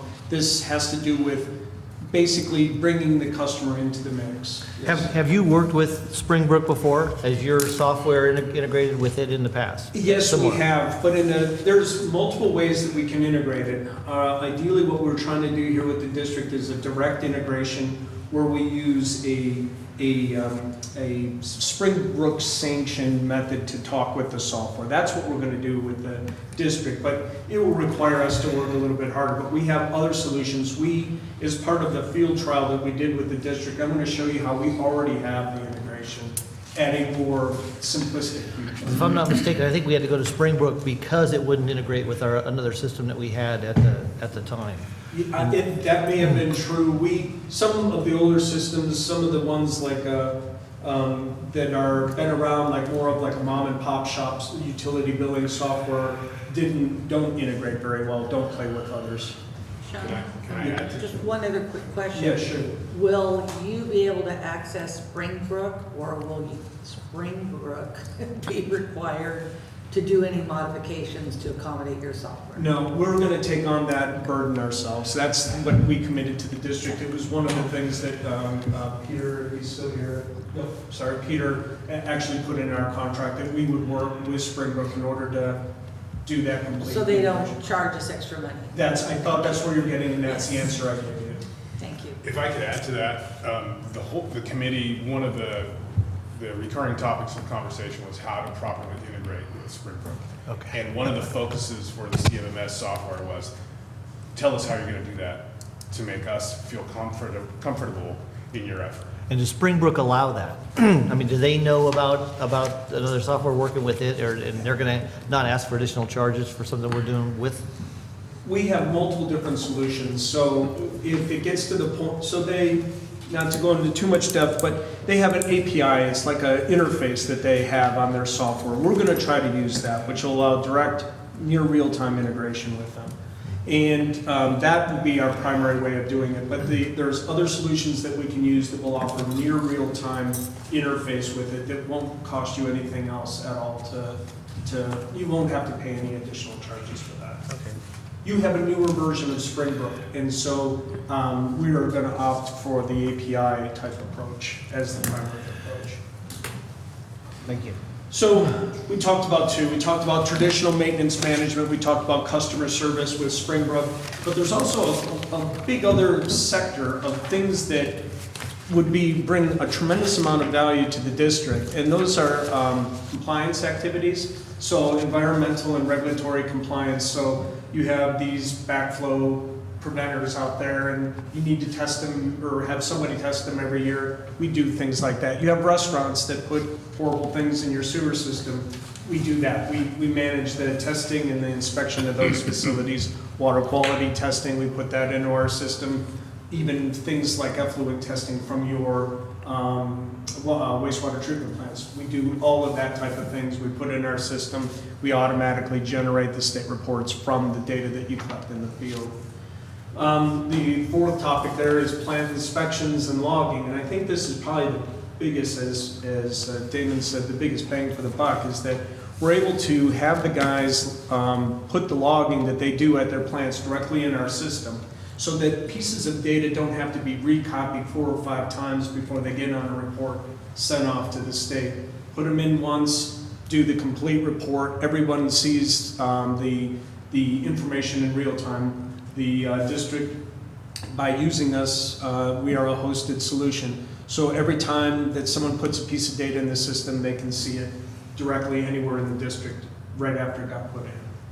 So those are the things that we plan on doing for the district. So again, it's a web-based tool that we offer. It's a hosted solution. It's called Software as a Service. It's about as easy to use as Google Maps. And it's about as configurable as you'll need it to do almost any activity within the district. So, yeah, go ahead. I just want to know if our computer system is sophisticated enough for you. No, it's not, because, no, what I'm saying is, I don't really care if it is or not. I'm not gonna put anything on your server, I'm not gonna put anything on your desktop. If you have a phone or a tablet or a web browser, you can access our system. That's it. If we don't have internet access, how, can they still input the information? And they have access it like on the desktop, and then when they done entering it, we have internet, then it could go up to the internet? Absolutely. Or can you not use it at all? No, what you can do, yes, you can use it. So you just, on the tablet, we have an app. So like, a good thing is like at Hunter's water treatment plant, right? They don't need internet access to do anything they can put all of that data that they do for the plant logging right into the app. When they get back into the building, they synchronize it all and it goes off. And same with the guys when they're out in the field doing the service requests. Once they synchronize it, they can take it and do anything that they want with it. They can resync it back when they get back to cell coverage or back to Wi-Fi or whatever the case may be. Are the service calls sent out to the guys in the field via this app? So we have, just like in a normal app, we have a notification, so it'll bing on them, it'll buzz on them, or they will get an email, a text message, whatever way they want to be notified, we can configure the system to be notified in that way. And they'll end up turning it off, right? Just like you do, just like I do, right? I don't want to know my Facebook thing every 15 seconds, right? So what most of our customers do, they have notifications going on all the time. And then after a few days, they just check their work periodically when they're ready to do the next task, right? And if it's an emergency, maybe they get one in that case. So it's web-based, it's very configurable, it's very intuitive, it's really easy for people to use in the field, and it reflects the way you guys do work. I just, laundry list of customers, you can look at it. Again, we are a Davis-based company, and so we have a lot of customers in this area. Just a quick question of Damon or Peter. It's easy to use. It's easy to use for you in a very technical person, and knowing that. Is it easy for you and your entire staff, your field staff, the people that tested this? And you said a lot of operations people out in the field. Do they have that same opinion? Yes. So Mobile MMS offered up a trial version, and we were able to bring certain staff in to allow them to use it, and they uploaded pictures associated. So say it was a service line leak, they would upload pictures of the leak, document what they did. They documented a 1-inch by 3-inch full circle clamp was used on the repair. Took time to locate service line, and that was without any prompting. So when Sean says intuitive, it's true. You just pull the app up and you can see a little symbol of a work order or a symbol of a map. You click on the map. All of the district work orders are on a map. So if you wanted to if you're visually based, you want to look at a map of copper, you can zoom in, and all the work orders associated with copper start to populate on the APN or the address where they exist. And that map, we're talking about GIS, so that map and all the layers below the ground and what's there is going to eventually be on that, the GIS system will be part of that map that they're looking at? That's correct. Yeah, go ahead. And I was going to say, and it's the same map that you're using internally. It's not our version of your map or a converted version or a synchronized version. So it's actually your map. Okay. Right. All right, I'm sorry, go ahead. No, I like the questions, it makes it better. So we have lots of customers on here, some of them are huge, and I put the huge ones on there so to let you know that if I can get it to work for some of these guys, I definitely can get it to work for you, right? Where there's less control when you're in a big organization. The very top one, they have 140 people, and all they're doing is line maintenance on wastewater lines. They treat 1 billion gallons a day, right? And it's just humongous, right? So if I can get it to work for them, we can get it to work for you. So in Eastern Municipal, I think they cover 1 million people south of Riverside, right?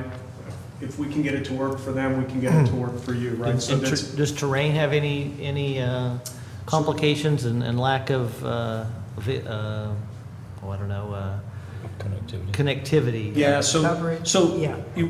when we first came out with the product, we were all web-based. You had to have internet, right, no matter what. And then your question, Cindy, when you said, hey, what happens when you don't, is one of the things that are really important to you, because 50-50 you don't. Probably better than that, right? And so that was one of our focus. That's why we came out with the app, and that's why somebody like you all can really benefit from this, because you got pockets no matter where you are, right? You can always regain synchronization. So maybe you're out on a call, you go back into Arnold, you go figure out what you need to go do next, or find a little hotspot somewhere, wherever you know, right? So, absolutely. So, so I showed the big ones, but the real key to what we do here is we're very hands-on, and I really think that you guys are different, and it's a really good solution for the way you're different. I mean, literally, you're the size of Rhode Island or something like that, right? I mean, your district is absolutely enormous from a functional size perspective, with plants and tanks and pumps spread out all over the place.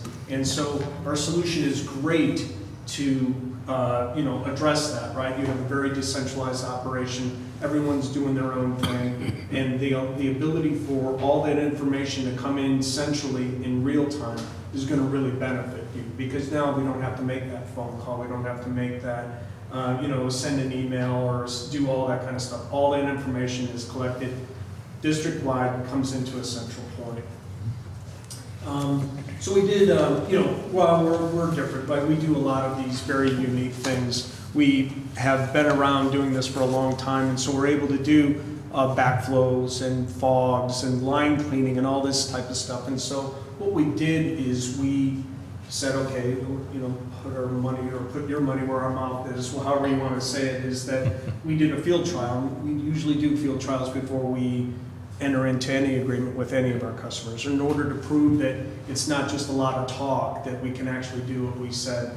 So I'm going to just go through a couple of the things that we did. So the first thing we did from Sam, we took the GIS, put it in our system. It took us 30 minutes, right? It's very simple. We took your entire GIS, put it in here. The red outline, it's not a great picture, but the red outline is Rhode Island overlaid on top of your district practically, right? So, and we just did a quick trial. We just put in, I forgot what we put in, Jenny Lind, and one other area that we put into here. Within Copper, yeah.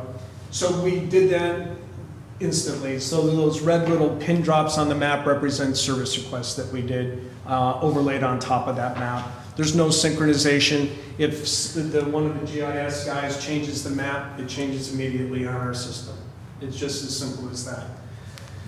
Then the second part of the field trial, we did this over a couple of months. Second thing was doing the service request. I wanted to make sure that you were confident that we could do the integration with Springbrook. So one of the staff people here, John, did a really nice job. We did the very basic type of integration that we did, where we pulled stuff from Springbrook, put it in our system, represented it on our map. So, and even when I was walking into Damon's office, he actually showed a particular problem area that they had, and all of the pin drops around that area that showed some of the issues that you were having nearby, which was really useful to help solve that particular problem. The other one that we, go ahead. I just didn't want to take too much of your time, but I'll take as many questions as you I think if we go want. back and forth questions throughout, by the time it gets to the end, we may not have any questions. And I may just, yeah. So anyhow, I'm looking at the service request. So if a customer has, my sewer's backing up into my bathtub, and they can't get through on the telephone, is there any way, if they had internet access, to go on our website to fill out a service request, and maybe it's because they want new service or something, and then kind of push it into this system somehow? Yeah, Is that so possible? the best example that we have of that is a process we use for Ripon to do that, right? So what Ripon does is they have this public outreach thing, and as soon as it goes into there, it immediately gets routed to the correct supervisor based on the drop down of the problem that they selected, right? So if it's a wastewater thing, or if it's a water thing, and they're a full service city, right? So it could also be garbage. I'm in 10 out of 10 of them are, you missed my garbage this week. honest, my can was out there and you missed it, right? That's how most of them come through, but yes, we do this type of automatic routing from customer input. If I could add to, as things come along and as the staff understand how to use the mobile MMS more readily to the advantage of the district, they can come in and customize that. So if we see something that we would prefer, like if you and I were working on a work order together and I didn't want to have to coordinate who was going to close it, maybe I could just close my portion of work and then you can close your portion of work, and the work order itself doesn't close until we all close our portions. And they can customize that. One thing that was really interesting to us was a lot of the other softwares that we took a look at were somewhat out of the box, and so you get what you got. And you don't have an opportunity, as you understand how to use it more efficiently, to make adjustments, to work with the service provider to make those adjustments. And these guys do that. Sean lives in Plymouth, and so he's going to be out here every other week, and so I think that's very important. And also successful deployment is very important, and the fact that he can be here hands-on is going to be key too. So, yeah, and that's our commitment. And that's, I mean, if you, Damon, has talked to some of our customers. If you ask any of them, that's how we do it. It's extremely hands-on. So how do I know it's easy to use for the guys in the field? Well, I actually go out in the field and use it with the guys, right? So, and I want to make sure that we always get yelled at too, right? So you better do this, or we won't like it. And so one of the guys says, okay, we're going to do line cleaning, and I'm going to get a guy in the truck, and we're going to clean a line, and I'm going to have the guy get in the truck, and I want that service request to be done by the time we get to the next manhole, right? So what is that, 20 seconds to drive 300 feet, right? So that was one of the requirements that they had. And so that's how easy the system is to use. Is all we need to do is put in there, what did it look like when we were cleaning it? How many feet did we clean? And maybe just a note whether it needs some, a further work being done on that. Three things. Integrate pictures? If they're out there and took pictures? And anything you want, yeah. So we integrated it with service requests and work orders and the assets right now.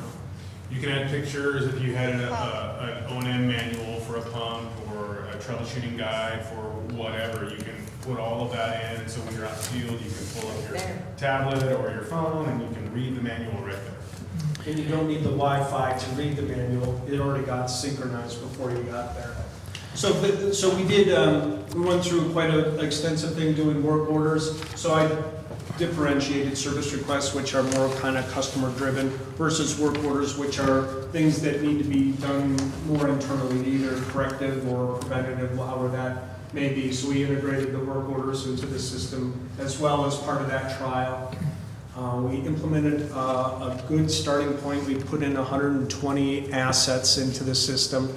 So these were pumps and motors and clarifiers and chlorinators and all that type of stuff. We put it into the system so that they could track how much time they spend on individual assets as opposed to individual plants, or however they wanted to roll up that information. And then we did 3 separate field trials for actual work that's being done in the field that's more preventative in nature. One of them was water leaks.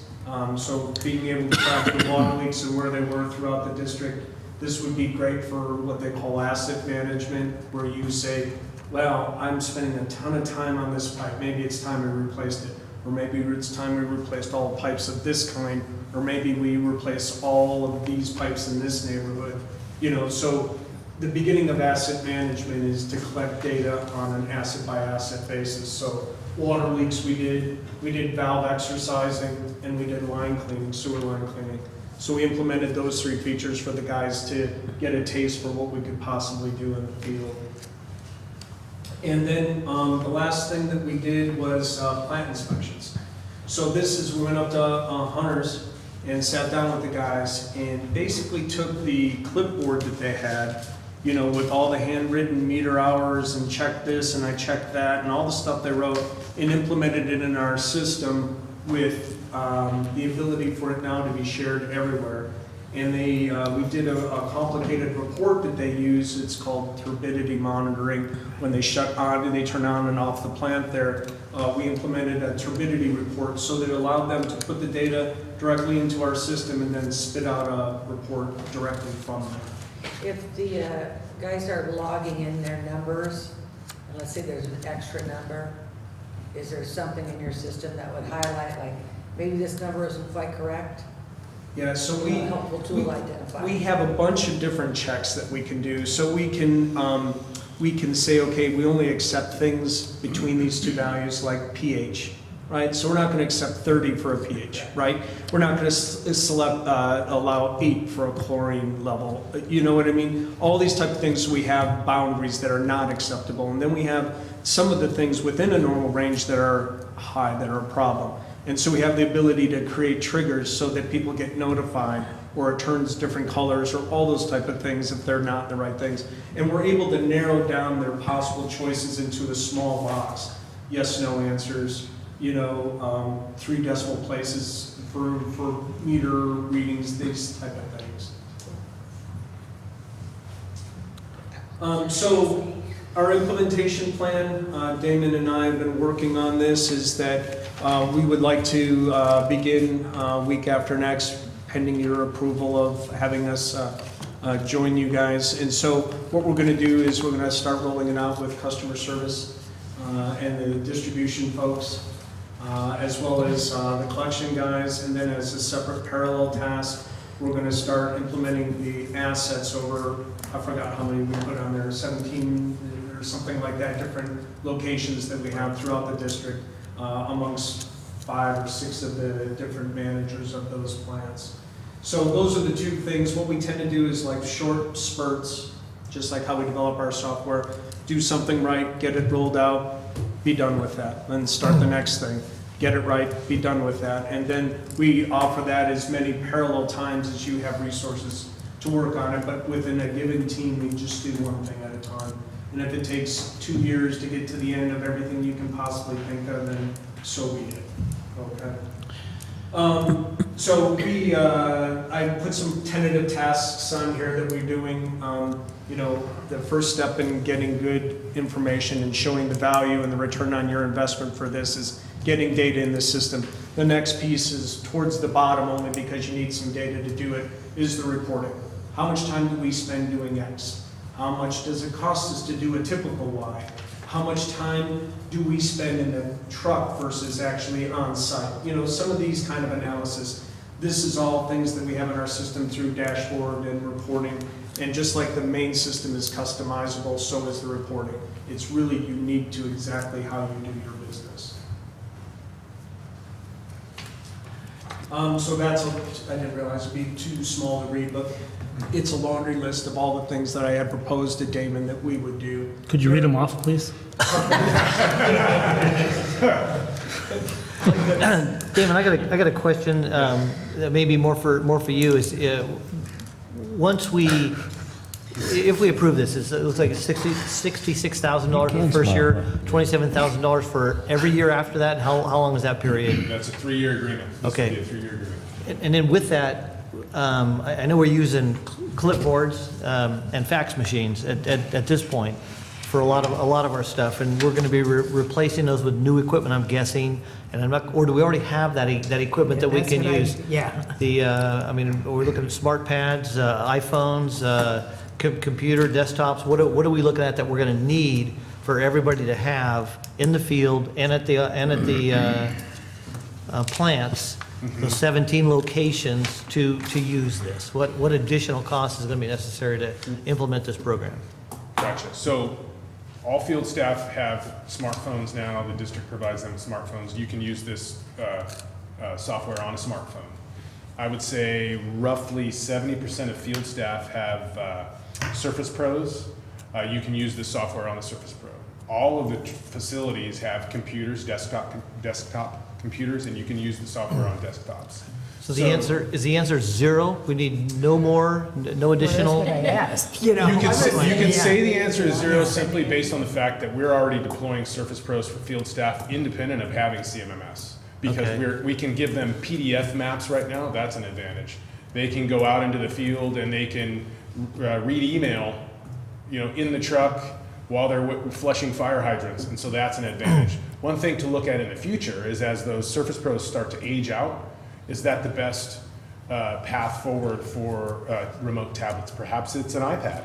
And perhaps, the district chooses to go away from iOS and go to Apple for some component somewhere. The benefit of this is it works on all platforms across all different, So there's no issue there. And can we salvage our fax machines at this point? The cost savings from fax machine toner and clipboards. Right.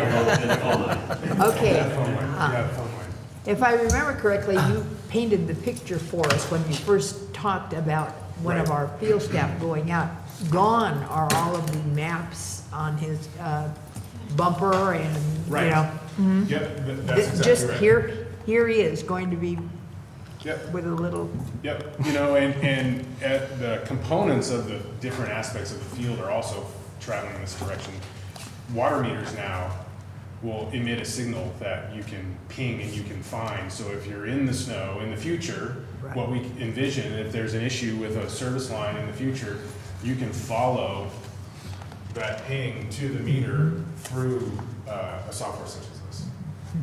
one of the words that keeps coming up in here is the asset management, and that's going to help us further down the road because we're going to be able to go into the system and figure out our assets or keep track of our assets, right? I think it's gonna be really useful.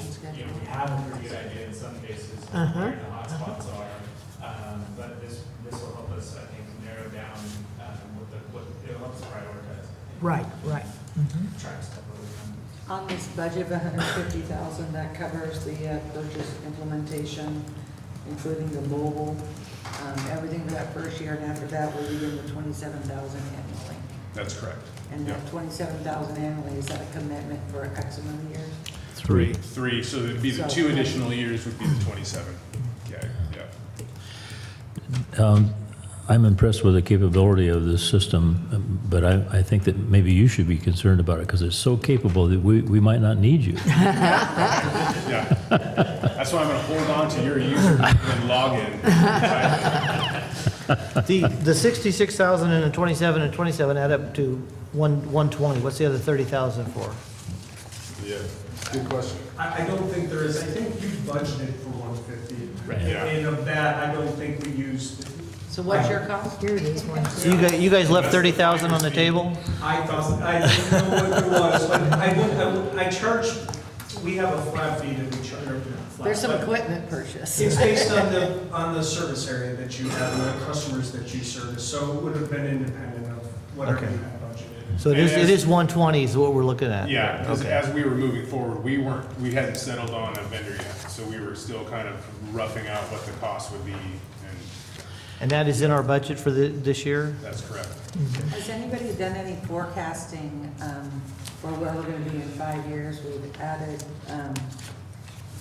since I've been on the board, it seems like we're buying all these new things, which I think this is an awesome thing. So, we're adding on a 27,000 annual cost regardless to our budget, and that could go up in 2 years. The lease thing, it seems a lot up front, but I think overall it's gonna pan out okay. We have some kind of a GIS or IT thing going on, but my concern is we keep, adding these things. It's like the gift that keeps giving. So are we doing any kind of forecasting to find out how that's gonna fit going forward in our budget and our current rate structures and all that? I just am not a fan of raising rates. So if all of a sudden we've added on another, $100,000 a year, because it makes our life easier, is it really gonna be that much more efficient to where we can remove the cost from somewhere else, in the savings? So I just think it'd be important to have somebody doing some kind of forecasting instead of 4 years from now, we're gonna go, oh man, it's just not gonna fit into everything that we have going on. We're gonna do less repairing or something. Yeah, the cost savings he's talking about from the plant side is, Yeah, but Well, and I I don't think see dollar that's, costs. I would say that's somewhat of a mandate on me is to illustrate those Right. savings to you over time. And as we deploy the vehicle lease program and as we bring in a mobile MMS and as we bring in a purchasing agent, and plug all those material into this software so that we can pull from inventory when we do work. That's kind of what I will provide to you is ideally I can illustrate those savings to you. It would be nice to know that we're, saving, hey, we saved 30 grand this year. Right. Because of these things we implemented. And sometimes it'll take 5 years before that happens, or whatever that magic number. But I just don't want it to look like CCWD is, just buying all the newfangled great products because we can. Right. Yeah, I appreciate that. And once again, I think that's my mandate to provide you with an understanding of that over time. And to reiterate, these mobile MMS is the most cost-effective out there and the most comprehensive. So we're frugal in the marketplace as well. And we're also evaluating these things with the mindset of, is this going to make us more efficient going forward? And then you're right that we need to be tracking that over time, because if we get 2 years down the road and we realize that this is not working out in that way, we can unload it. How long has staff been going, doggone it, if we would have had this system, I wouldn't have to be doing this? Or, like I heard Bertha talking about, there's no maps all over the truck. You know what I mean? Has this been in the works, or? I think staff's been making those comments since the beginning of time. Yeah. Well, since this stuff came out. I can tell you, oh, that'd be so cool. I can tell you, field staff, just Monday, field staff, some of the construction crew comes into my office bright and early in the morning, and we are talking about the board meeting, and we're talking about this presentation, and I just plugged them into the demo. And that afternoon, I was receiving emails that they had completed work orders on service line leaks in copper, and they're enthusiastic. And they see the benefit, and a lot of their perspective is also accountability. What do I do with my time? How do I show folks what I do with my time? Well, these are all the work orders that I did today, and this is how much and how quickly I can repair a leak. And you kind of create somewhat of a competition between folks there. And the culture changes somewhat. So I think you'll see it readily. I want to jump in with a question that popped into my head. PG&E's. Can they fix your VCR? Yeah, they can. Help me program my VCR. Sorry. This guy has smiled three times in this meeting. That's a record. But anyway, PSPS. Is there a subset for managing our mobile generators and that kind of stuff? Absolutely. Oh, Absolutely. wonderful. Yeah, so you can create work orders based on events, and you can create tasks under those work orders based on that event. So if we had a PSPS, we could issue a work order based on PSPS date, somewhere way in the future, because I don't want it happening soon. And then you can attribute assets and staff time to that, and purchases, and we can roll all that up into a report right after the fact without having staff having to search and compile and wait for time cards and all that good stuff before we provide you all with an understanding of how much it cost and what occurred during the work effort. We can all do that within a work order. But I heard the discussion, affirmative responses about GIS. But will we have these assets located so that at the somewhat of an immediate response is required, somebody can just look. I got a generator over here I can go get. So yes. Okay. Yep. Good. Yeah. All right. And the president. I want to hear from the president. Yes, sir. Absolutely. What would you like to hear? Your name is Minaj. My name is Minaj, yeah. Minaj Desai, president of the company. I founded the company on my own in 1998. And here we are 21 years later. And we've been doing this software for 5 years now. Over 5 years, built it in-house with our own developers. We have a staff of 10, including myself and Sean. Okay. It sounds like Sean might have been a water treatment plant operator before he became a programmer. He's just been doing this. So you might be wondering why Sean was doing the presentation. And part of it is because, like Sean said, he's been with us for 15 years. And we divvy up who we work with. We're very hands-on with all our clients. I can tell you stories of 10 of my clients that I work with this software. He's been working with David and the team for this whole time. I met David early on, and I came up here, but Sean's going to be responsible. He's our customer service manager. Success. Client success manager. Yes. Excuse me. No, that's actually a new term we came up today. He's actually our business development project manager, but he works very closely with our clients. And he's very good with all these sorts of things, although he's not a plant operator. I myself, I'm a professional engineer with a water and wastewater resources background, so I have been doing that for 25 years. So that's why we're focused on this industry. You know, we feel like we know it reasonably well. We always come across new situations, but yeah, that's Well, what we're here. it And certainly did I certainly hear appears. Sean is in Plymouth? Yeah. Yeah. So That's a, 40 minutes on a good day. yeah. You know, I have one more question on the cost, of course. One says, you know, no additional costs. And so if we said like, you know, we want to be able to make the software do this, is that included in that maintenance fee, or is that maintenance fee just some kind of upgrades or something? We'll make it do that. So it's included in that cost. When it says no additional cost, it means it. Yeah, the only thing that we would ever charge you for are things that were really, so let's say you get a new utility billing system, okay? And we have to integrate directly with it again in order to make it do this customer. I would probably charge you time and materials for our effort to do that. It won't be exorbitant, you know, it'll be a few days worth of work in order to do that. Those are the kind of things that we charge extra for. But if Damon goes, you know what, I got an idea, what I would really like, the generator thing, right? I've never heard of that before. That's included. That's how we build our software. That's good customer service. Along those same lines, the contract is for not to exceed 130,000, yet the prices that we're talking about total exactly 120,000. Can I speak to that? Yeah, there's a $10,000 slippage. We did not give you a resolution today in your packet, but we provided it to you today. And one of the things was the contract for this. And I asked the consultant to add $5,000 a year just in case they have to deploy for any type of special situation. So the total is the $66,000 plus $27,000 the first year, and then the $27,000 thereafter with the $5,000 just kind of contingency. So it's a $130,000 contract. And that's why the first thought, we didn't, you know, I'm only pretending to be your director of admin services right now. I was trying to have trouble applying it to the purchasing policy because this is a physical purchase versus consulting services. So I erred inside of caution and presented a resolution with the contract. Is that what Jeff would have done?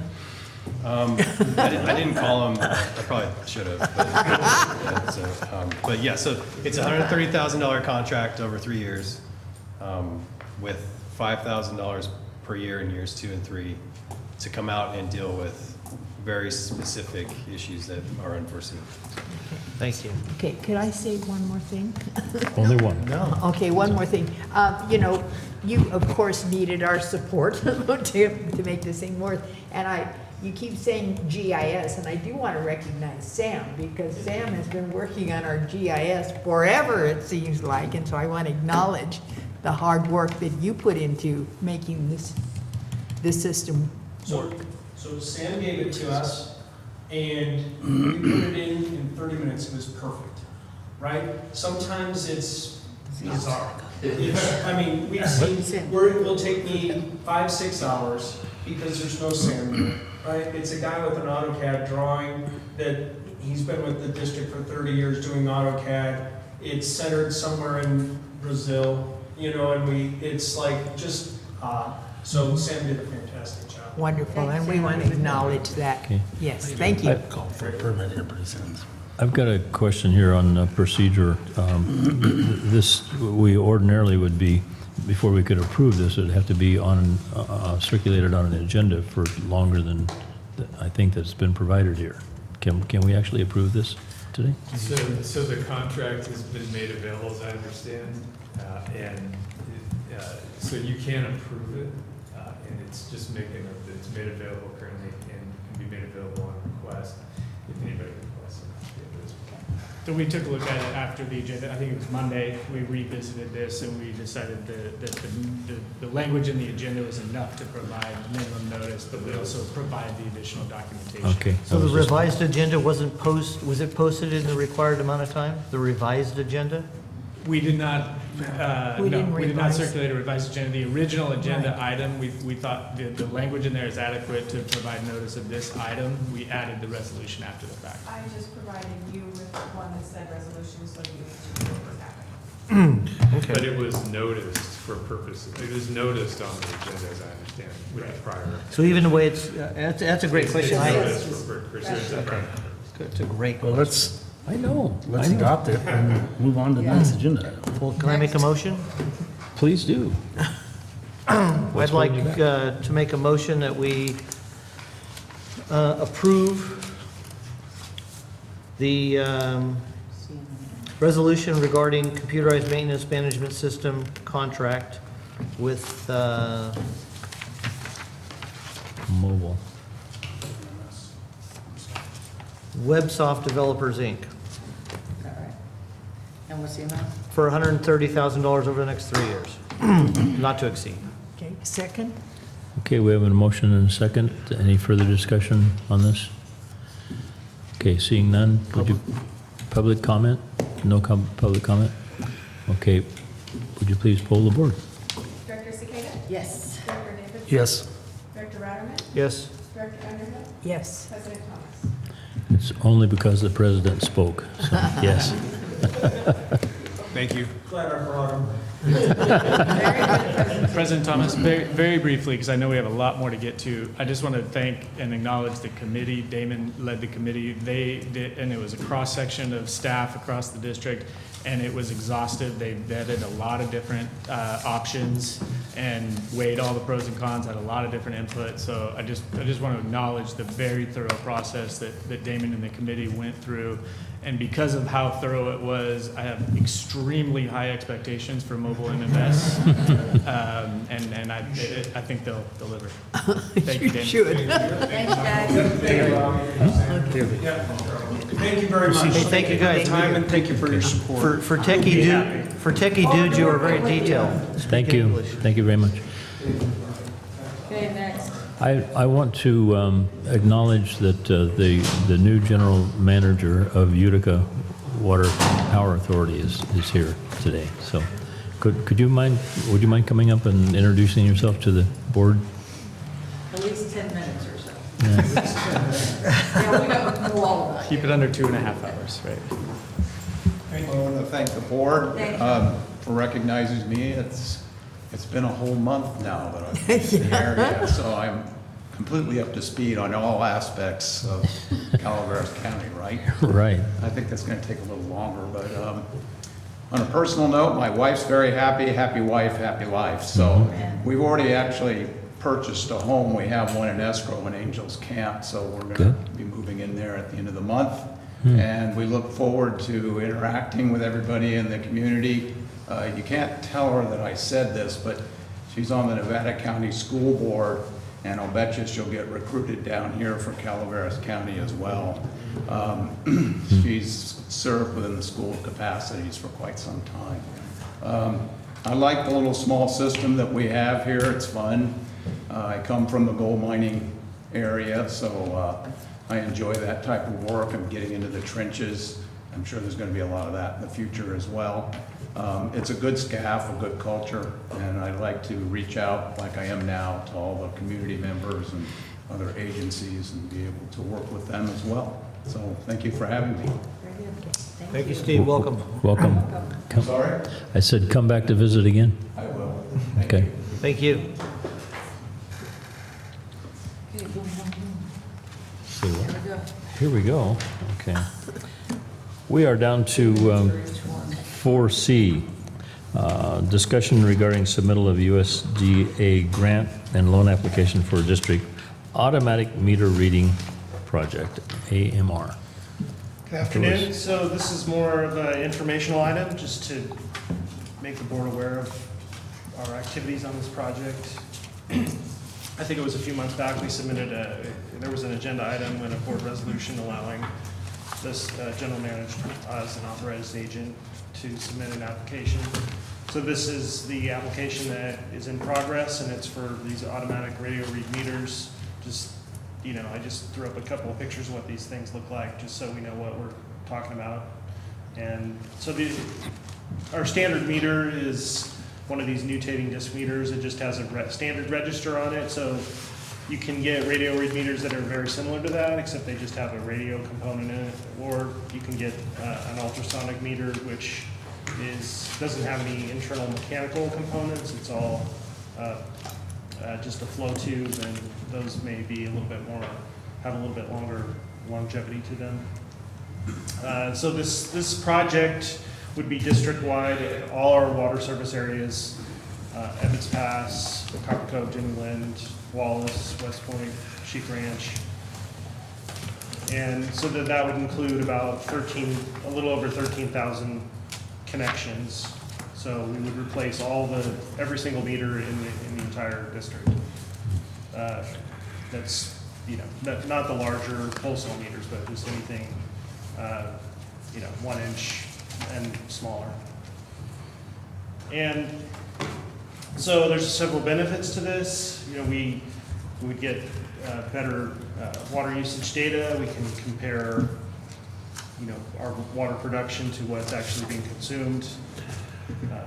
We do have, with the older meters, you end up with what they call under-registration, which means you're not quite collecting 100% of the revenue that you could be, so we might see a slight revenue bump. You're saying you might see a revenue bump? Well, it's hard to say how much it's gonna be, I mean, I'm not sure we have a real precise handle on how much under-registration we have, so. Is there a possibility that we currently have over-registration?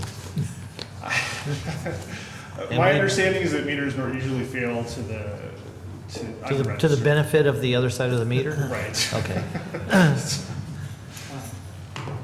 And then also just in the way we collect our meter data, these will all be drive-by primarily. So instead of having to have a meter reader go out, get out of the vehicle, pull the cover off the meter, take a visual read, enter it manually, it'll all be just drive the vehicle by, it'll collect and enter the data automatically.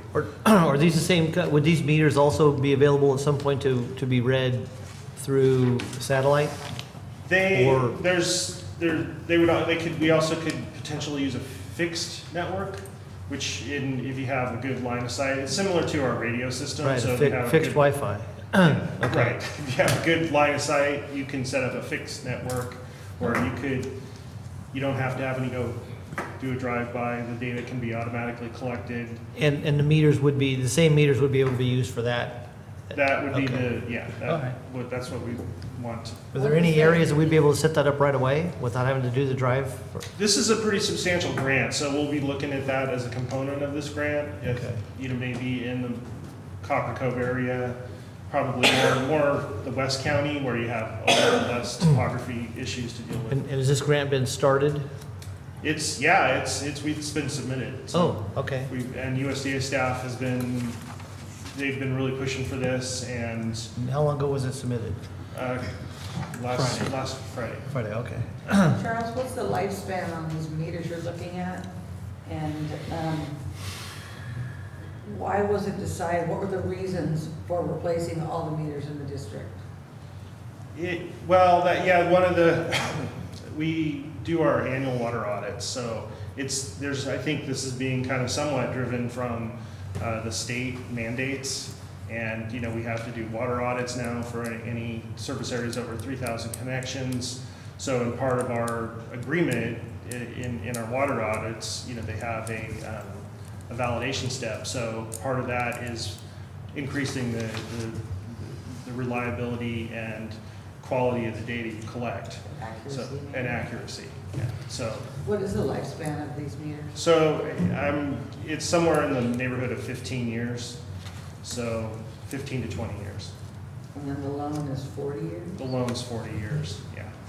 It's USDA only, we had this discussion with USDA staff, and Jeff Meyer was very keen on trying to get it to be like a 20-year loan, but USDA would not, they said that they only would do a 40-year loan. So I don't think there's any penalty first of all, we haven't really taken out the loan yet. So this was just submitting an application, and so that USDA staff can proceed with the requirement, their process to obligate those funds and make them available to us in the future. A reading of the meters has always been an issue This, with the yeah, district. it's- And this so, has always this has always been a direction we wanted to head. Right, So, right. So this is an opportunity to move forward with it.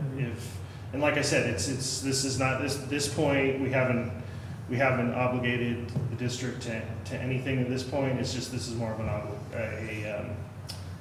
informational item at this Okay, point. under financial considerations, 500,000 contingency? Right, yes. It's just that these meters can be pretty expensive. It just depends on, I think we will try to work within that budget and take into consideration the engineering requirements and there's just some things you can't plan on in the field. It's not a contract, it's a grant proposal. Right. Yeah, we'll be narrowing stuff down if we actually get approved for the grant. Right. I would assume. So if you're, like, let's say you're out there installing meters and you find out, oh, well, in this one neighborhood, all the isolation valves on the meter, all the, what do you call them? Angle meter stops on all the meters have to come out and get replaced. So there might be some additional cost during construction that we see where we may have to spend some additional funds. So. I looked at this figure and I said to my husband, sweetheart, what is 600,000? And he says, that's million. Right, yes. It's a big number.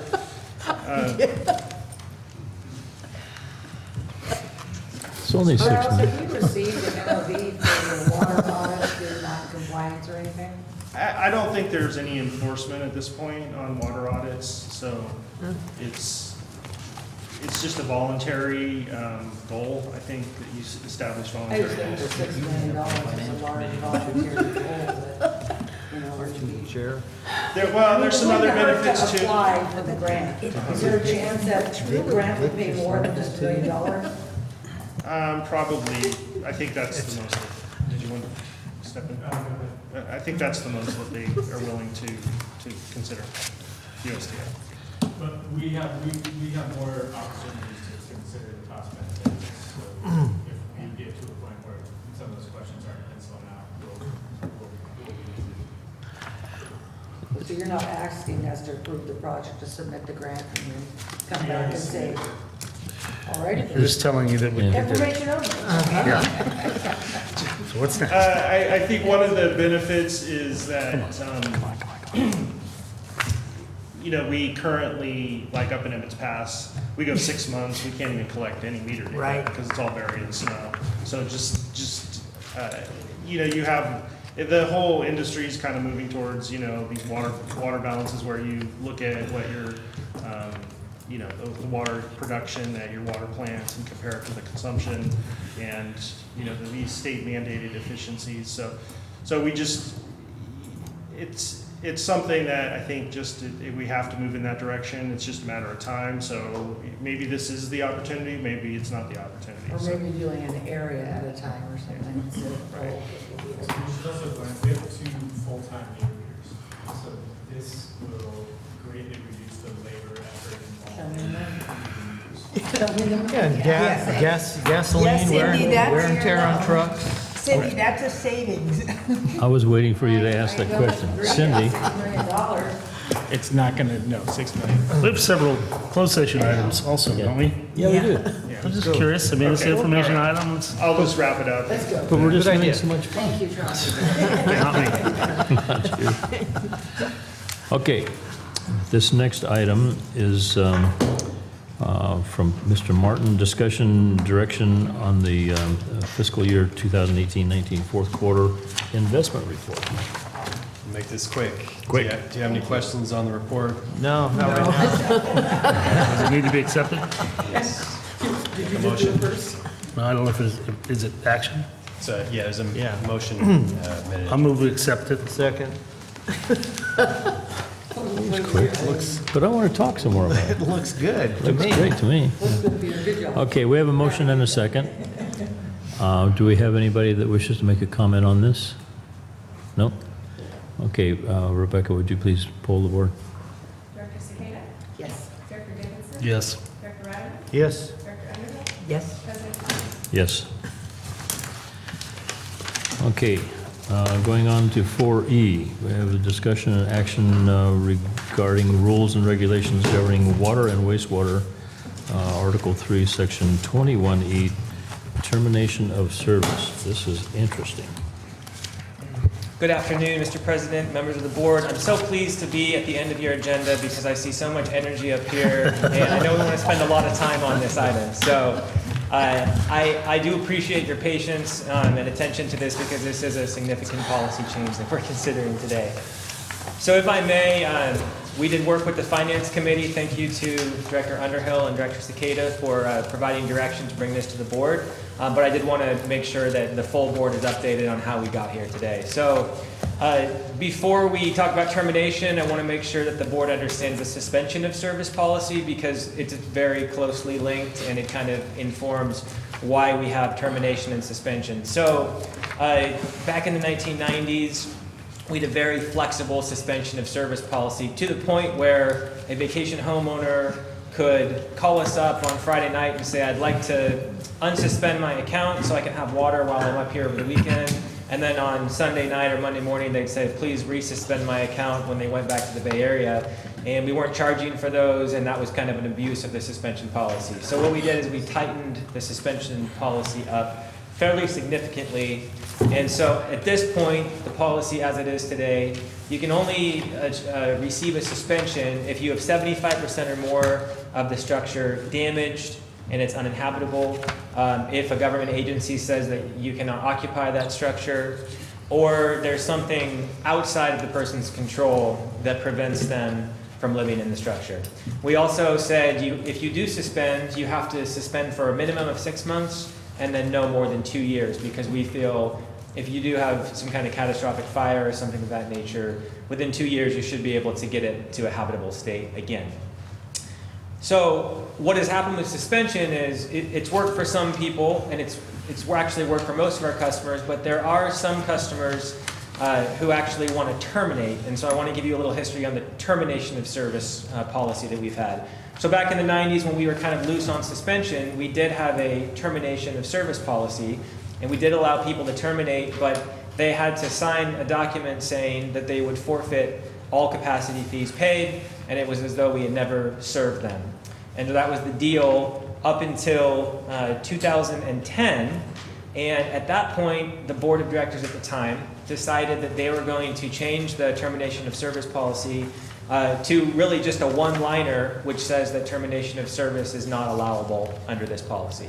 And so since 2010, we've had no termination of service allowed unless someone comes and asks for a variance from the board. You may recall that there was an irrigation meter that the board did approve to have terminated because that entire area that was being watered was removed by Caltrans when they expanded the Vista Del Lago intersection. Yeah, there's still landscaping in the ditch. And that was a landscaping meter. So since 2010, customer service, myself, since 2014, have received quite a bit of feedback from customers. I know many board members have as well. On the termination of service policy and how there really is no option for certain customers. And several customers have become very angry because they don't feel that the current policy is equitable. And so what happened was the board said we'd like to discuss this in finance, and that's what the general manager directed staff to do, was to bring an agenda item to the finance committee. We discussed it in 2 meetings in May and July of this year. And through direction from the Finance Committee, staff has developed a new policy that is a proposal, and that's what is in your agenda packet today. And this would actually loosen the rules on termination, so there would be some specific circumstances where termination would be allowable. And if I may, before we go over the overview of the proposed policy, I just want to note that before I end the presentation, we have received some feedback from customers And there are a couple suggested changes to this policy, and I'm going to go over those with you, but it's going to be a little later in the presentation. So what I'm going over today is what is currently being proposed in the original packet. So what do you have to have? You have to have a vacant parcel. So no improvements, no house, anything like that. It has to be an empty parcel. There can be no recorded water use within the past 2 years. So you're not using the water at all. That meter is not being used. If there is water and wastewater on the property and the person wants to terminate, they have to terminate both. You can't just terminate one or the other. The general manager would receive the application to terminate, and he would have to approve that. A $300 administrative fee would be paid, and an operations fee must be paid. And the operations fee is variable because it depends on how much work we'd have to do to remove the meter and our infrastructure from that parcel. And so that would be estimated by operations and then provided to the customer who wanted to terminate. The owner must acknowledge that no capacity fees will be refunded, and that a credit for the original capacity fees paid would be attached to the property. So what that means is, let's say someone connected 20 years ago and they paid $2,000 in capacity fees at the time.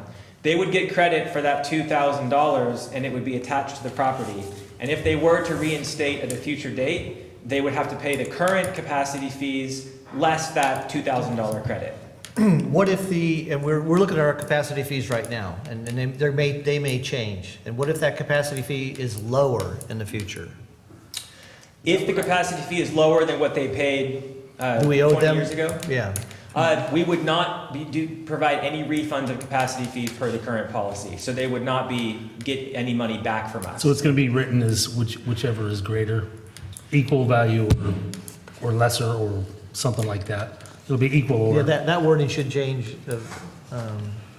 If we want to make that more clear, we could certainly add, equal or greater, but they would get nothing back. Right now, it says that there would be no refunds of capacity fees whatsoever. Well, if that's perfect then.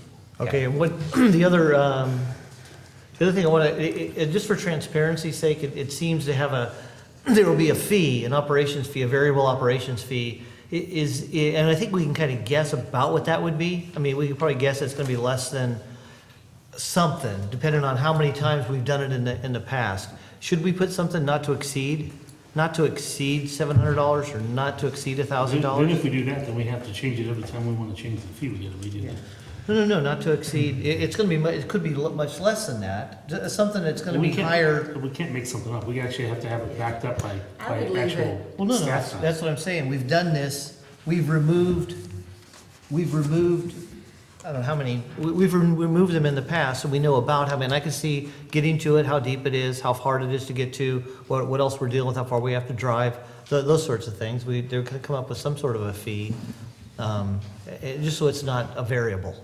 Always a variable. It's going to be variable to a certain extent, just for make us easier to work with.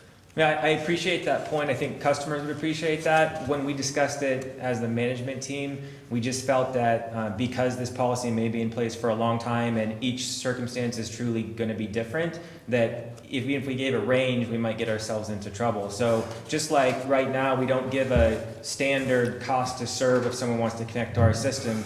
We say, present that you would like us to serve you, and then we will develop a number for you, and then we do the engineering work and we give that to them. So we feel as though this is a better way to go, and that when someone does come in and ask about terminating or reinstating, we would explain this in great detail. My staff would up front explain this. Look, this can really vary based on your situation, but we'll give you a hard number before we move forward with this. Okay, that's fair. Joel, what if you can't determine what somebody paid for capacity fee? Like if it was put in 1960s and you don't have those records, can you say what do you say? Yeah, we had talked about that in the finance committee. So our conclusion on that was that we Right. would do our absolute best to see what the capacity fee was at the time when they paid. There may be an occasion where we do not have the paperwork. We do have perfect records, but we could look to when they came into the system and see what the capacity fee was that we were charging at the time, and that's what they would receive credit for. Okay, Joel, I like everything about this except this prohibition about reconnecting within a period of 3 years. I mean, life happens. Somebody may decide that they want to, they haven't built a house, they haven't used water in 2 years, they've got all of the boxes are checked, and they decide to terminate, and then they die. And then their heirs want to sell this piece of property. Isn't there a way that an exception could be made to provide for unforeseen circumstances? Yes, and it's really interesting you mentioned that, because that was some feedback that we received from the community, which was in the event of a property sale, the 3 years would be waived, and the new owner, if they met our requirements, just like any other customer, building permit, pay us full capacity fee, still having that credit, which would stay with the property, then they would be able to connect. And the logic actually rings true to me, because we are in the business of selling water, and we do want to collect those capacity fees and those base rates. What the Finance Committee's intent was with the 3 years was to make a high barrier for someone jumping in and out of termination and reinstatement, so we didn't have people going back and forth, and that was the intent of the 3 years. I don't have any problem with that. It's just the circumstances that I described, that it would be very, I don't know, just unsympathetic to life's events. Can't any customer come to the board and get relief of application on anything in the ordinance or policy? Yes, they can come and ask for a variance to the board on anything, and that's why. But we also have a no variance policy that we've adopted. Correct. That we, currently. well, the board breaks the rules all the time. Not me, though. I'd have to take a look at probably want to take a look at that variance policy. Yeah, you do. You're part of the board after we vote. Correct. No, I don't. You just didn't support it. Yeah, I imagine you take the same approach here. That's good practice. So this is in black letter words, and how do we change that today? Well, so what I have provided is incorporating the community's feedback with another document in red line, and it actually includes Here, you new don't have- language. That was a handout, Russ. Maybe I do. Russ, that was a handout. A handout, but I've got deluge with handouts. It's forced. It's not in the packet. Folder over there. What about, instead of saying sold or three blue transferred? folders down Because there. what if it's transferred via a trust or something and not sold? That's Should we yours. put that in there? Took my blue folder. Oh, that's why it's so much stuff. Why did you take my blue folder? You see, I'm looking on that page too, Joel, we're talking Yeah, about. there it is, Russ. Unless the Right property here. is sold Okay, a couple lights are or gonna. transferred ownership, in the case if it was a trustee and it was given to somebody, would that be important to say that, or does sold cover it? I would leave that up to the board's discretion or our legal Unless the expert. property is sold. I'm looking So we want to do page this on the 2. fly? Well, so what we did was in response to some community feedback that we got, Joel, on very short notice, worked on language that we could revise in the proposed policy. It would, in response to those issues. One of them happened to be the exact issue that President Thomas raised. And Michael, here's the Brilliant. question, I'm looking at that, it's on page 2, and it says, unless the property is sold, should we put sold or transferred? In case it was transferred, like somebody passes away in a trust and it's given to some kid. Does that matter, or is sold gonna cover it? So we have a couple of options here. I think we can do that, and we can adopt the revised version, and we can make some changes to it on the fly. I'll refer to David on that. But We get it right. what we could also do is get direction from the board on which of those changes the board would like incorporated in the policy, and we can bring this back. I think that's the way we should. And I'll just give you a couple thoughts on that. One, so just reading this language, currently sold is more specific than transferred. So sold means cover sold, transferred is a broader term. I would rather see it say transfer. Right. And so, beyond that, the agenda item for Brown Act purposes is that it's noticed, but it would probably make sense to have this revised and bring it, to make sure that the board's concerns are addressed in full, bring it back to the board for adoption. You know, I'd like to see it approved soon. Can it be brought back to the next meeting? I don't see why it can't, but. We've been working on it for a long urgency on time. Well, we've been working on it for a long time. I'm sure Joel wants it off his desk. And if all it is a couple of wordplay here, because I think the revised one you brought in red line looks really good.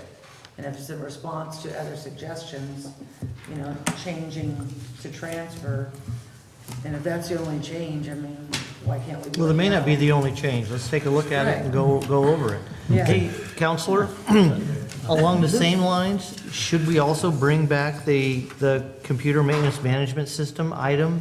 Because it specifically does say discussion only on this agenda that was noticed. I mean, the subject matter is the same as what we're talking about here, but the action we're allowed to take is different on our new agenda that wasn't posted in an ample time. Okay, so two things. One, I mean, we put it in a consent agenda next time and Sure. just forget about it. Yeah, so one with regard to this contract, we should figure out just what we're gonna do. If we want to bring this back, and we could go through it and we could do a review with Joel, and we could have this buttoned up for next meeting, that might make sense, given what I'm hearing from the board, but I'll leave it up to you.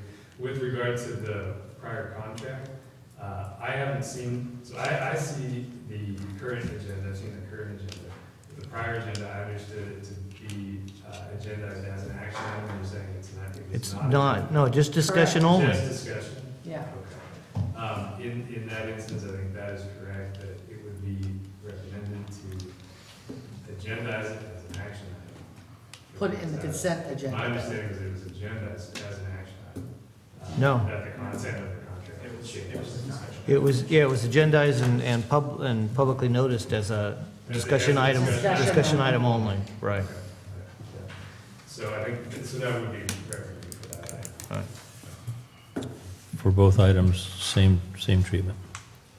This item needs to be discussed again. This Yeah. item, I think we need to bring to conclusion in terms of the ultimate direction of the board. Once we look at the final.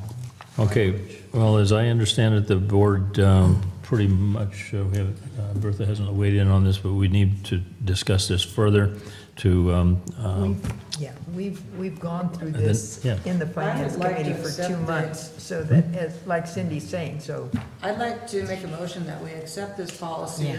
with the one change on the red line version that Joel gave us, and the one change to replace sold with transfer, and then it's off everybody's desk. I'll say it. yeah. If I may, there are more than one change on the revised policy, and I'm hoping to finish making sure the board is educated on what we're proposing here, because we're only partway through. And I do have slides on those changes, so if you'd like me to continue, I can, or if you've already read everything, that's fine as well. I've read it, and I think you've given a lot of history that we've read in previous meetings. Well, I'm good, but I if think the our other board attorney, wants to, I know we got a motion in a second here. I think our attorney has just said that he'd like to go over all the details of it. I just made the qualification, I haven't had a chance to take a look through it, so I don't know if there are any other issues. I Okay. just wanted to note that through the process. But I think as far as the Brown Act goes, this was noticed as an action item, so making changes to the specific language, I think we're fine there, if the board wanted to take action. Okay. That's okay. And I'd support, I know the finance committee's been through this, Joel's been through this, and we make the one minor change, I'm okay Yeah. with it. All right, we have, As Joel mentioned, I think it's worth looking at, there's actually a couple of different policy changes between what we put in the agenda packet and what the red line version in front of you has. So maybe if we could just skip and hit those real quick, we can just make sure the board's clear on that. So here are the 4 changes that were proposed, which are in the red line version. Number 1, termination should be made available to both residential and commercial. That's not clearly outlined in the policy, so Michael and I discussed it, and we only see 15 empty lot folks that are commercial, and so we don't have any issue adding residential and commercial to the policy. So you'll see that added, residential or commercial, throughout the policy. The second is if a property has terminated service that is sold, the 3-year wait period should be waived. And that was the point that Director Thomas brought up. So we would say sold or transferred if the board wants that language. That's been incorporated, so that would be waived. If someone bought the property, they could then come right back into the system. The third is allow property owners to have a one-time opportunity to terminate service, even if they have water usage within the past 2 years. This was brought forth because a property owner who has an empty lot or a landscape meter that's not needed said that up until last year, when the board changed the rate structure, you had 1,000 cubic feet of water that was included. If you didn't use that, you got no reduction on your bill. Their argument was, I use this because I might as well. I'm not going to save anything by not using it, even if I just have a faucet on my empty lot, or I have a landscape meter and I don't really want to use it, but I had that 1,000, or it was just convenient to use it because I had to pay for it whether I wanted to or not. I was using that water. If I'd known that I had to refrain from using this water for 2 years in order to terminate, I would not have used that water. So this is one that we feel the board really could go either way on, whether you want to offer that one-time exception, or whether you want to make sure that they really truly weren't using that for 2 years. So that's the third one. And then the fourth one is to allow the property owners to appeal both termination and reinstatement determinations by the general manager. We did talk about the ability to ask for a variance on any policy, and then the no variance policy. The way that the original policy was written, there was an appeal process for termination, but not for reinstatement.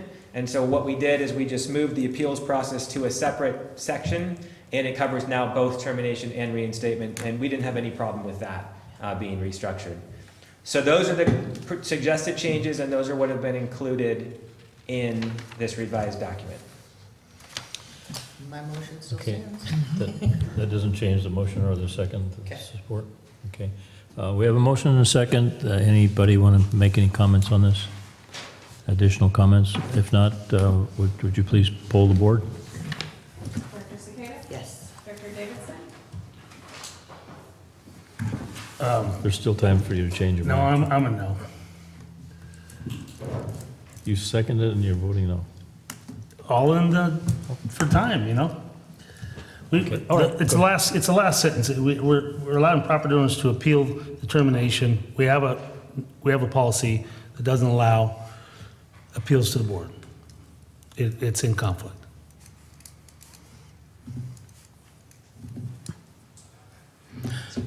Okay, we have one vote against. Director Riderman? No. Director Underhill?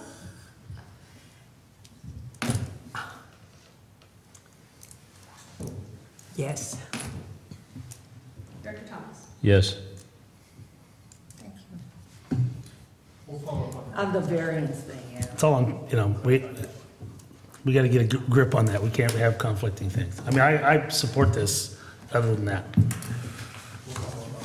I'd like to see that variance, because I think everybody should have an option to approach the board and say that we got a problem for whatever reason. Well, look at it.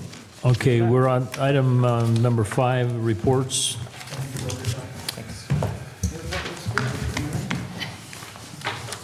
Terrific report, Damon. Thank you. Thank you. Oh, we all read it. Yes. Real quick, Damon, while I have you here, and you're bringing that up, I Yep. got a pretty significant leak on Crosby Court. I'm Okay. getting calls about. Just heads up, I can show you pictures of it, but it's certainly not a trickle. Okay. It's running down somebody's driveway downhill. So. Okay. Can't you just type it into your Yeah. smartphone? CMMS? We Yeah. will be able to, yeah. Crosby Court, okay, I'll make a note. We have the crew today working on one on Antonovich. That Okay. was pretty good, but I will follow up. Okay, I will be brief. Just to kind of give you an operational recap of things that occurred this is the wrong ops report. Change this here. Let's see what this one is. There we go. My bad.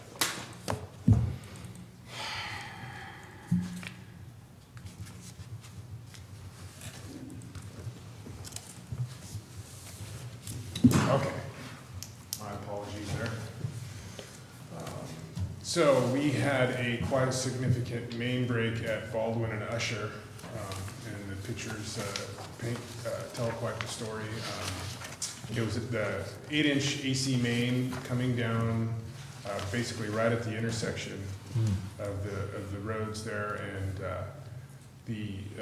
as you can see, it's quite a significant hole. What we feel happened is that the rubber O-ring that is at the connection that you see in the picture on the left there had been leaking for quite some time, and finally there must have been some sort of water hammer that caused that leaking section to just completely blow out. And as a result, we had quite a large amount of mud crossing Baldwin and completely exposed the hydrant runner and all the piping below the fire hydrant in the embankment there. Quite a concerted work effort associated with the cleanup. It was an 800 customer boil water advisory. Just simply due to the fact that there were so many calls of folks with absolutely no water throughout the area served by that transmission line. So quite a significant work effort. Here's another picture of some service line repairs in the Rancho area. As you can see, the picture on your left was a section of new piping cut in with what's called a Romac repair clamp, only to have the old piping mere millimeters away from the repair clamp start to leak again. So, and here's some service line repairs in Copperopolis, where we're starting to see in certain areas of Connors Estates particularly, is some galvanic corrosion and some corrosion completely of the brass. And so what we actually pulled a sample of soil from the depth of the main, and we're having the pH analyzed so we can determine if we have some aggressive soil there. But on the picture on the left, you see some brass that's in copper that has been completely corroded away. And then Reed's Turnpike Pump Station in Copperopolis was experiencing some issues associated with low flow, and those pump impellers were replaced and dramatically improved the overall operation. But as you can see, the pumps are quite small. The piping, discharge piping, this feeds copper tank in the old part of town. The discharge piping is quite small. So this is actually on our CIP list for future replacement, and this would be a timely repair. No on-site generator, no quick connect for any on-site generation. Just wanted to give you a picture. It doesn't really, you can't really see too much here, but what we have here is roughly a 10-hour all-night troubleshot at the Vallecito wastewater treatment plant associated with an actuator, where we had the inability to take the operation of the actuator out of the SCADA programming in order to properly operate the wastewater treatment facility. So you have some mechanical staff, electrical staff, and treatment operators all working on how to trick the brain, the programmable logic controller of the facility, to not feel like that valve needed to work to make the plant run. Did you turn it off? We ended up making it work, yeah. And it was quite a work effort. So I thought, at roughly 6 o'clock in the morning to get a pic of the guys, and you can't really tell, but the electrician in the blue t-shirt way in the back against the wall, his eyes are closed, and the mechanic, you can see his back to us, is actually asleep with his elbow on the edge of the workstation there while the operator is making adjustments, and we're kind of getting things back up and running. But that was quite a work effort. And then just some additional progress on the Vallecito reclaimed water pump station. The electrical conduit going in, some junction boxes, that's proceeding quite nicely. And that's it. This is a picture of the trailer mounted generator that was rented in copper at the raw water pump station, result of the generator failure during the power failure from the Lake Tulloch airplane crash. Damon, I'm sorry. Go ahead. When I talked to Peter about some of the check expenses, I brought down, that was $8,000. Yeah. And we're gonna try and see if we can use the planes insurance to get reimbursed for some of our costs. I understand that's been a topic of conversation. Did Yeah, we- that's quite a sizable generator. Did you actually get it connected? Yeah. Okay. So just real briefly, the generator was operating, our generator was operating during the failure up until about 8 o'clock at night. Then we lost the generator. made contact with Central Cal Generator out of Modesto. We worked very closely with them, and we actually had the generator sourced and ready to deploy at midnight. And we were able to kind of eke through till the next morning, and then they were on site at first light. We connected the generator, and we actually operated it as we had another power failure later on in the week. Okay, we have a general manager's report. Okay, since we skipped our last meeting, I need about an hour and a half. There's a lot to report. I will hit these, a few points really quickly. I was going to introduce Steve Sarantopoulos, the new GM at Utica. President Thomas stole my thunder on that one. But very excited to have him in the county and look forward to collaborating with him. Public safety power shutoff has been a major work effort. Damon's put a tremendous amount of work into an emergency action plan, itemizing all of our relevant inventory generators, fuel supplies. We're adding fuel storage. We're adding backup generation capacity. We're working through all the different scenarios, and I think we're doing pretty good. We participated in a webinar through Aqua's Energy Committee on Friday, looking at how water agencies are preparing for PSPS. And we learned some things, but we also came out of it, Dave and I talked afterwards, came out of it feeling like, we're feeling like we're pretty well prepared, and we're going to get hit with some unexpected twists and turns when it actually occurs, but we're putting a lot of work into making sure we're ahead of that. We will soon be the new owners of the vacant lot next door. We are closing escrow probably within the next week or so, a little bit early, and we'll start working on the lot merger and design and engineering. Speaking of engineering, very pleased to announce that we finally found a qualified engineer. Not a found one, it's relatively local, has a home in Arnold, and has been working all over the state on some really large construction projects, and wanted to be closer to home. And so he should be starting in the next few weeks. We're really excited about that. Who is he? His name's Kevin Williams.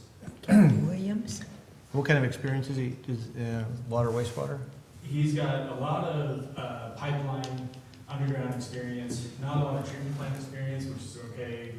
Our other engineers are very capable in that area, but he's also eager to learn more about treatment plant. But we've got a lot of underground utility work that we can put him to work on right away. So I think he's going to be able to hit the ground running. I want to make one point on the adjacent lot and then the building. It's very important that we don't hire an engineer to engineer a building that will be engineered by whoever the metal building manufacturer and contractor is. It's a 30-minute procedure to design a building. All we need is a footprint. Maybe if you want to waste money on elevations and things like that, all that stuff will be generated for nothing. Got it. Mainly when I think of engineering for this site, it's drainage and a few of the other, topography issues we might have. But for the metal buildings, we should be able to get a package. Right. But thank you for that input. Right. We had a staff picnic that was, I think, a huge success. Stacy's not here, but she deserves a tremendous amount of credit for pulling it all together. She did a lot of the cooking herself, and I think it was a very good event, and we look to build on that. I think positive momentum with staff. Very quickly, we did hosted a management tour of different forest management projects that we've been implementing, and it was, Peter and I attended, very informative, seeing different of the grant funds that UMRA has pulled in for these forest management projects, seeing the forest management projects in different stages, some that were a few years old, some that were, the masticator was out there while we visited, and I think we've got a model through UMRA that we are seeing some success with on a small scale, and we're hoping to expand on that significantly.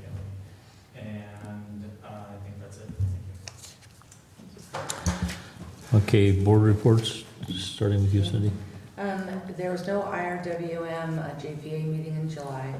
However, during the WAC, we discussed for the DAC involvement, we have a technical assistance grant that we can get. So the 9 IRWMs have been discussing. It looks like TSTAN and UMRMAC might be merging that proposal for the technical assistance portion. And there's still discussions going on the balance of the $13 million that the funding region has in proposing projects within the 9 regions, the 9 IRWMs. And the TSTAN sent out membership invoices this week, so CCWD should have got theirs. It's roughly $12,000, give or take. And the next meeting is next week on the 21st. I have nothing to report. Bertha?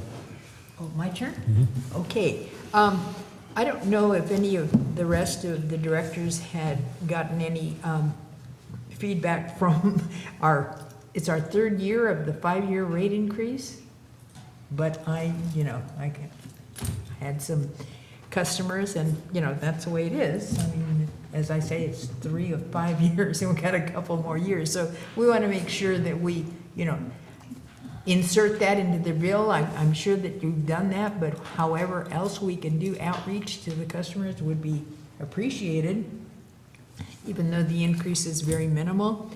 Millwoods did a very, issued a press release concerning the grant that they received from CAL FIRE to clear up Millwoods community, and so that's been all over the place. Picked up a couple of flyers or little cards from a new group called Fender Wells. They're the ones who are picking up spare parts, donating a car or a spare motorcycle or car parts, and we sell them and get water to disaster sites. So that's interesting. So Can I see one of those? certainly give one to. Based in Copperopolis. Where is it? Copperopolis. And may I reiterate what Michael was talking about, the CCWD employees barbecue was really very, it was very nicely presented, and Russ and I were there, and so maybe next year, I'm sure it's going to build, because it's kind of hard to get all of the employees there at a location, because what are we, as big as Rhode Island? Is that what that? Yeah, that was kind of interesting. Okay, that's it. Director Radaman. Okay, went to CPUD, Calaveras Public Utility District meeting last night. They had their rate hearing at the town hall here in San Andreas. They did, this is the same town hall meeting, kind of punted from last year.